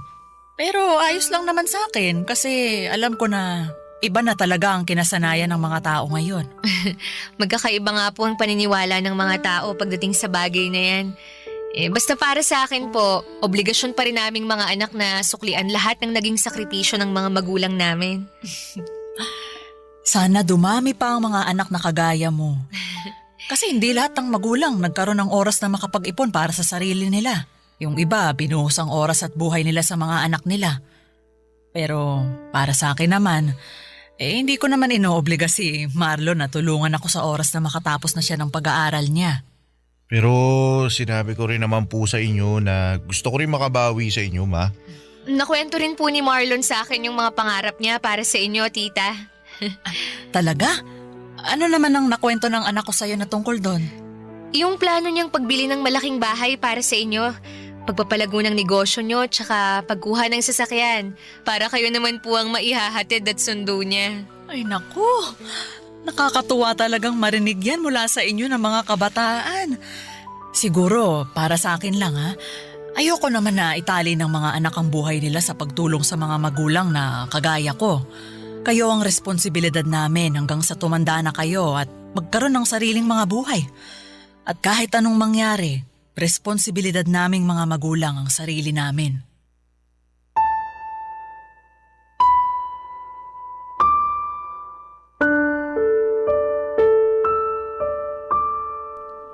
Papadudot masasabi kong magandang dalaga si Giselle lalo na sa personal. Nakita ko na siya sa mga pictures sa cellphone ni Marlon. Hindi siya katangkaran, payat, maputi ang kutis at palangiti ang mga labi niya. Mabait at magalang din siyang makipag-usap sa akin noon. Naramdaman ko na nahihiya pa siya sa akin dahil panay ang gamit niya ng po sa tuwing magsasalita siya. Nakwento nga ni Marlon na bago pa man sila makarating sa bahay, ilang beses pa raw na napatigil sa paglalakad si Giselle at nagtanong tungkol sa akin. Ang sabi niya sobrang kinakabahan daw talaga ito na makilala ako. Halata talaga yon sa boses niya noong magkausap kami.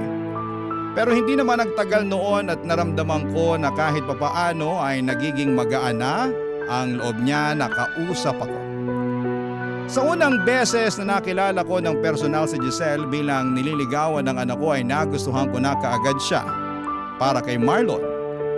Naisip ko kaagad na makakasundo ko siya dahil nakikita ko ang sarili ko sa kanya. Kagaya ko ay nag-iisang anak lang din pala siya ng mga magulang niya. Pangarap niya na makapagtapos ng pag-aaral at matulungan ng papa at mama niya. Naniniwala raw kasi siya na kailangan niyang suklian ang lahat ng sakripisyo ng mga ito sa kanya, Papa Dudut. Kaya noon pa lang ay natutuwa na kaagad ako dahil mukhang maayos na babae ang napiling ligawan ng anak kong si Marlon, Papa Dudut.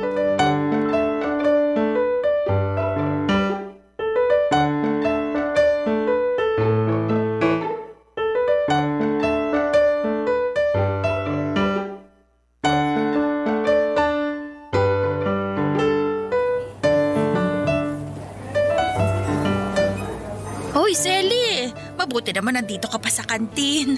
Patapos ka na bang kumain? Ay, hindi pa, Pia. Halos kakasimula ko lang din mag-lunch. Ay, naku sakto. May kasabay pala akong kumain. Oh, nagbabaon ka pa rin pala ng pagkain mo. Oo, mas tipid eh. Ayan din ang nasa isip ko, kaya palagi rin akong may baon para sa lunch break natin. Maiba ako, no? Kumusta na nga pala yung inaanak ko? Ayun, sa awa ng Diyos, lumalaking mabuti at magalang na anak.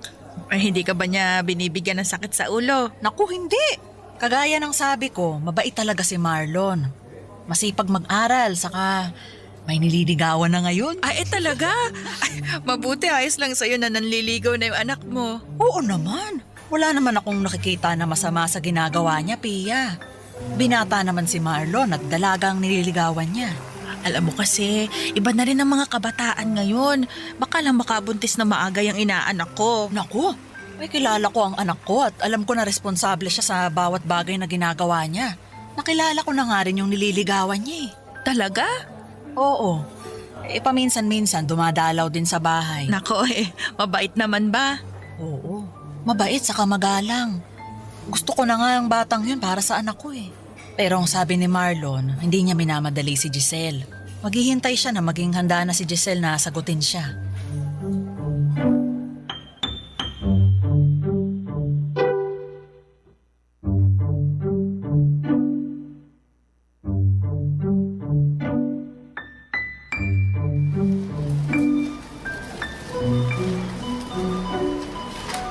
Wala na ba tayong nakalimutan na isama dito sa grocery cart natin, Marlon? Mukhang wala na pong kulang, ma. Nandito na po lahat ng nasa listahan na pinakita nyo kanina. Mabuti naman. Pumwesto na tayo dun sa may pinakamaikling pila na cashier para makapagbayad na tayo. Sige, ma. Tara po.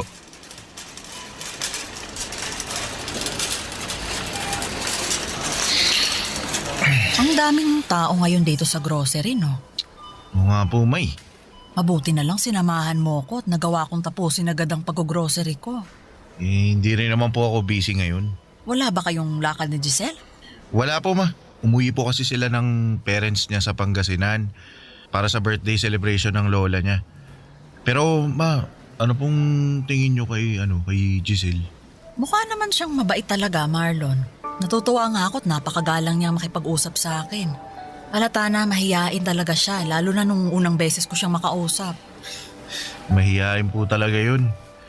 Naalala ko naman yung kaba niya nung sinabi ko na ipapakilala ko siya sa inyo. Namutla yung muka. Tsaka yung labi niya namutla rin. Hindi naman ako mukhang masungit Bakit siya kinakabahan na makilala ko? First time niya raw po kasi na maipakilala sa magulang ng nanliligaw sa kanya. Sabi ko naman po, ang dahilan kung bakit dinala ko siya sa bahay para makilala niya ang espesyal na tao sa buhay ko. Kung sino yung nagbibigay ng buhay sa akin at humubog sa kung sino ako ngayon. Tsaka gusto kong makita niya mismo kung gaano kabait at kaganda yung mama ko. At nagawa mo pa talagang isingit ang pambobola na yan sa akin. Nagsasabi lang po ako ng totoo pero alam niyo ma, mabait talaga si Giselle. At yun ang dahilan kung bakit sigurado ako na siya na ang gusto ko makasama na bumuo ng mga pangarap sa buhay. Ano pala sa tingin mo ang estado ng panliligaw mo sa kanya? Mukha naman pong malaki yung pag-asa ko. Nararamdaman ko po na gusto niya rin ako . At malapit niya na ako sagutin, ma.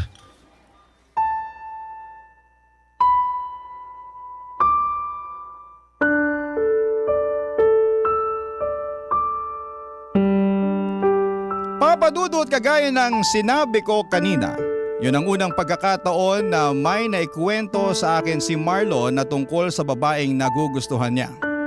Natuwa ako dahil mas nagiging open na siya sa akin tungkol sa personal na buhay niya. Kahit malapit kami sa isa't isa ay hindi naman kasi namin na pag-uusapan ang tungkol sa bagay na yon. Naisip ko pa nga na kung nabubuhay ang asawa kong si Manuel ay baka mas makapagkwento pa sa kanya si Marlon. Pero nang magsimula na nga siyang magkwento sa akin ay iba ang saya na nararamdaman ko. Para bang mas naging close pa kami, lalo na nang magkwento pa siya ng ibang mga bagay tungkol kay Giselle. Ang saya lang makinig sa mga kwento niya at makita siyang inspirado dahil po sa isang tao.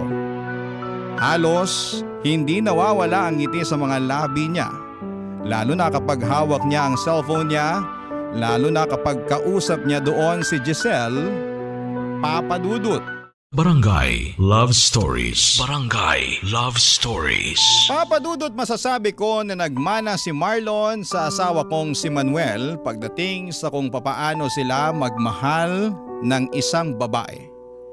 Kagaya ni Manuel ay nakita ko noon na palaging gusto ni Marlon na kausap si Giselle, mapatext o tawag man. Ganon din kasi si Manuel sa akin noon, papadudot, dahil hindi pa uso ang cellphone noong panahon namin. Madalas akong tinatawagan ni Manuel sa telepono ng bahay namin at madalas din siyang dumadalaw noon sa bahay namin, lalo na noong nililigawan niya pa lamang ako. Kaya naman ayos lang sa akin sa tuwing magpapaalam si Marlon na aalis ng bahay o malilate na ang uwi dahil pupuntahan niya si Giselle sa bahay nila. At sa tuwing magkukwento si Marlon ang tungkol sa panliligaw na ginagawa niya kay Giselle, nakikita ko ang kakaibang kislap at saya sa mga mata niya. Bagay na nagbibigay din ng saya sa akin kasi ramdam ko noon kung gaano niya kamahal si Giselle, papadudot.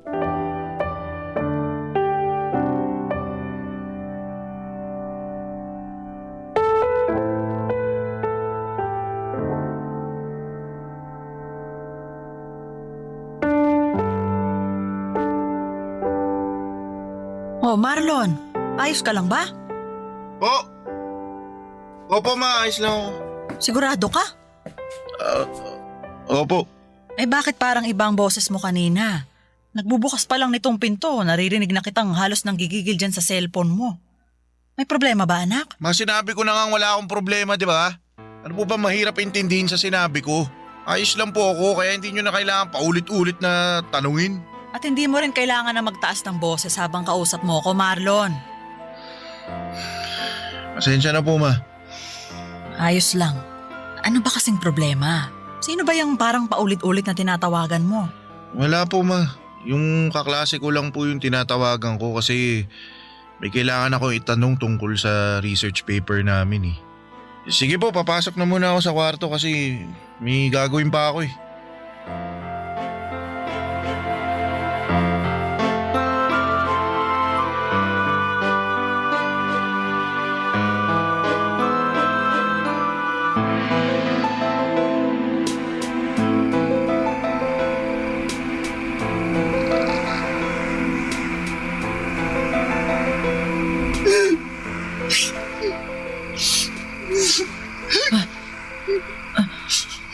Sino ba yung umiiyak ngayon ng 10 oras ng gabi?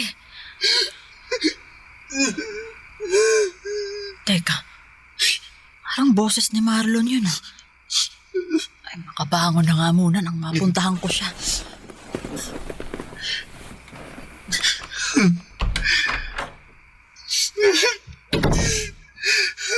Ginawa ko naman lahat. Saan ba ako nagkulang? Ba't hindi ako yung pinili mo? Marlon, anak! Ma, sorry po kung nagising kayo. Kailan ka pa natutong uminom ng alak? Pasensya na po. Kailangan ko lang po ng pampatulog. Anak, ano ba talagang problema? Wala po ma, ayos lang po ako. Huwag niyo po ako lalahanin. Hindi ka maayos. Magdadalawang linggo ka ng palaging tulala tapos ngayon, nagpapakalunod ka naman sa alak. Sabihin mo na sa akin ng totoo. Tungkol ba to kay Giselle?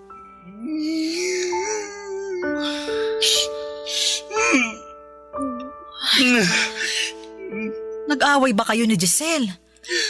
May hindi ba kayo naging pagkakaunawaan? Ano ba talagang nangyari, Marlon? Kinausap ko po kasi si Giselle. Sabi niya, huminto na raw po ako sa ginagawa kong panliligaw sa kanya.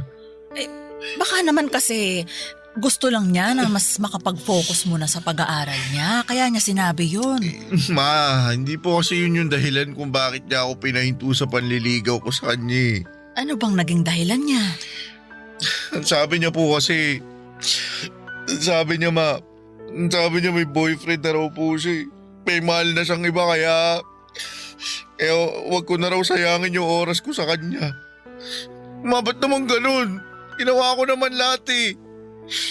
Ginawa ko lahat para patunayan yung pagmamahal ko sa kanya pero bakit hindi po ako pinili niya?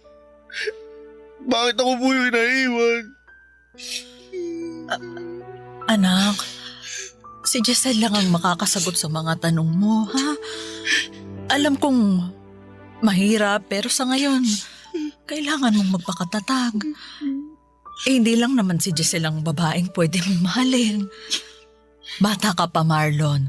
Marami pang pwedeng mangyari sa buhay mo. Pero si Giselle po kasi gusto ko eh. Siya po yung mahal ko. Wala po ibang pwedeng mahalin kundi siya lang. Ma, siya lang po. Mahal ko si Giselle eh. Mahal na mahal ko po siya. Mahal na mahal.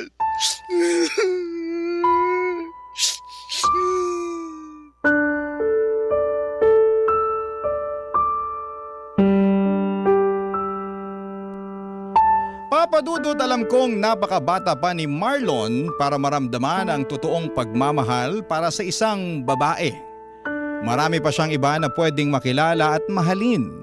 Pero sa totoo lang, umasa na rin ako noon na sanay si Giselle na rin ang makatuluyan niya sa hinaharap. Dahil sa ilang beses na dumalaw ito sa bahay, nakita ko kung gaano siya kabait at kagalang.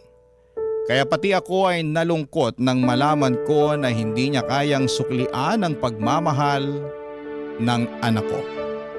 Na may iba na siyang minamahal kaya pinatigil na niya si Marlon sa panliligaw sa kanya. Nang mga sumunod pang araw noon ay nakita ko ang tila pagbagsak ng mundo ni Marlon. Palagi siyang walang ganang kumain, tulala sa sala kapag uuwi galing sa trabaho, at ang pinakamasakit yung naririnig ko siyang umiiyak gabi-gabi sa kwarto niya. Nadudurog talaga ang puso ko sa nakikita kong pagbagsak niya.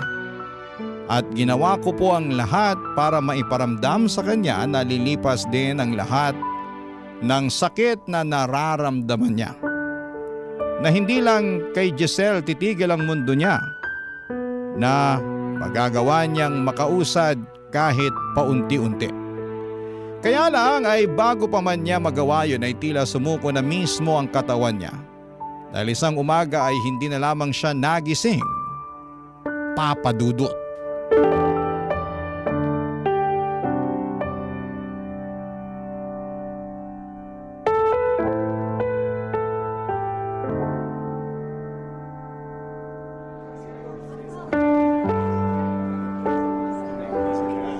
Shelly, hindi mo pwedeng pabayaan ang sarili mo. Wala na rin namang dahilan para alagaan ko pang sarili ko, Pia. Huwag mo namang sabihin yan. Wala na si Marlon eh. Wala na yung nag-iisang tao na nagbibigay ng dahilan para mabuhay pa ako sa mundong to. Shelly, dapat ako na lang yung namatay eh. Dapat ako na lang yung hindi nagising. Dapat ako na lang ang nandyan sa kabaong na yan.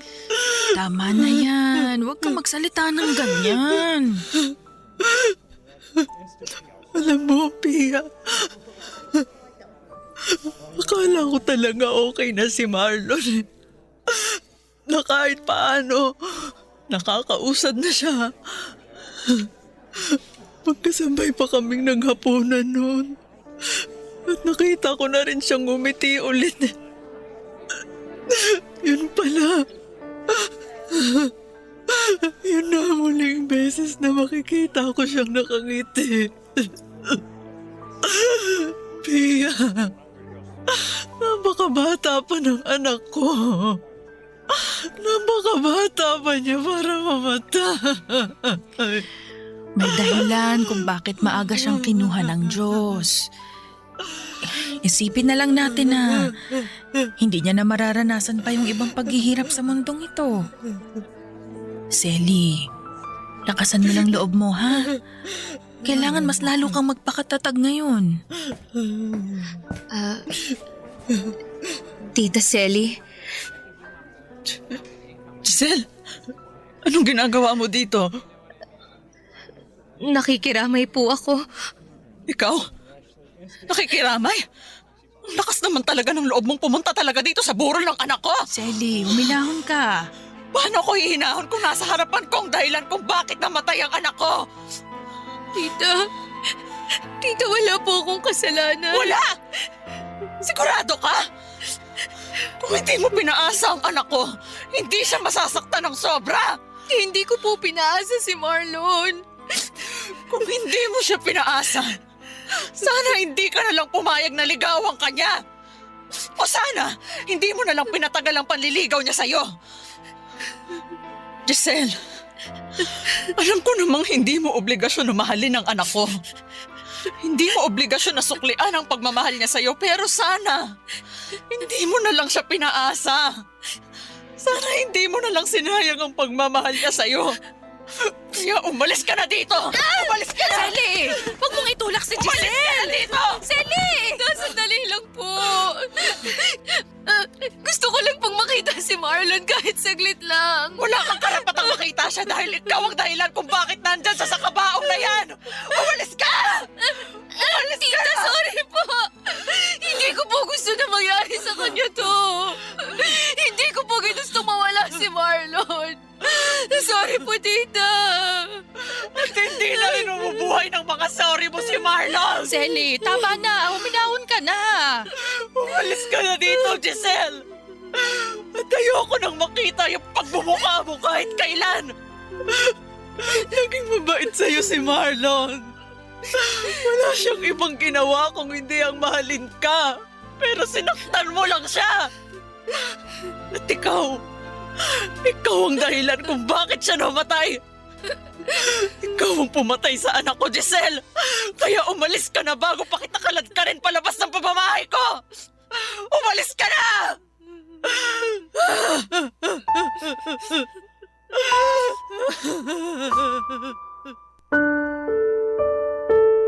Bangungot ang kinamatay ng anak kong si Marlon Papadudot. Pero pakiramdam ko ako ang habang buhay na nabubuhay noon sa isang bangungot. At kung pwede lang ay magising na ako sa bangungot na yon. Kung pwede lang na sana ay hindi na lamang totoong wala na ang nag-iisang anak ko. Hindi totoong iniwanan niya na ako. Kaya lang kahit na anong kurot o sampal pa ang gawin ko sa sarili ko. Kahit na anong kirot pa ang maramdaman ko ay hindi na mababago pa ang katotohanang wala na si Marlon. Naalala ko pa ang huling gabi na nakausap ko siya. Nagawa niya akong sabayang kumain ng hapunan pero halos 3 subo lang ng ulam at kanin ang nagawa niya noon. Nagawa ring ngumiti ng mga labi niya kahit namumugto ang mga mata niya. Nagpasalamat din siya kasi palagi ko siyang kino-comfort. Hinahawakan niya ang kamay ko at muling ngumiti sa akin. Akala ko Papadudot ay okay na siya noon. Ang buong akala ko ay magiging maayos na siya. Umasa ako na kahit papaano ay babalik na siya sa dating sigla kahit paunti-unti. Na matututunan na niyang makausad kahit mabagal. Pero hindi pala. Hindi man siya ang sumuko, ang katawan niya naman ang nagdesisyon na hindi na lumaban pa. Papadudot, hindi niyo naman siguro ako masisisi kung nagalit ako kay Giselle, lalo na noong dumalaw siya sa burol ng anak ko. Nakita ko kung gaano siya minahal ni Marlon. Walang ibang ginawa noon ng anak ko kung hindi ang ipakita at iparamdam na seryoso ito sa panliligaw kay Giselle. Pero hindi yun nagawang suklian ni Giselle. Ang nasa isip ko sana noong una pa lamang ay hindi na pinatagal ni Giselle ang panliligaw sa kanya ni Marlon. Sana'y hindi niya pinaasa ang anak ko. Sana'y hindi niya pinalalim ang pagmamahal na nararamdaman noon Wala na rin ng namang anak ko dahilan Papadudot sa kanya. Hindi man siya pumatay sa anak ko, para sa akin ay siya ang naging dahilan ng pagkamatay ni Marlon. 2 taon na ang nakakalipas mula nang mawala si Marlon pero parang kahapon lang nangyari ang lahat. Parang kahapon lang niya ako iniwanan.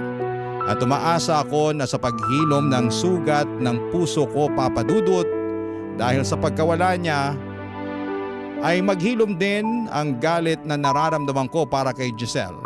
Dahil alam ko na hindi rin gugustuhin ng anak ko na patagalin ang nararamdaman kong galit para sa babaeng sobra niyang minahal.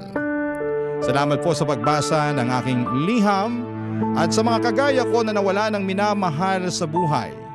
Naway makausad tayo at matutong magpatawad sa mga nakapanakit sa atin. Ang inyong kapuso at kabarangay forever, Selly. Anong say mo sa Barangay Love Stories na ito? Pagkwentuhan natin sa comment section yan.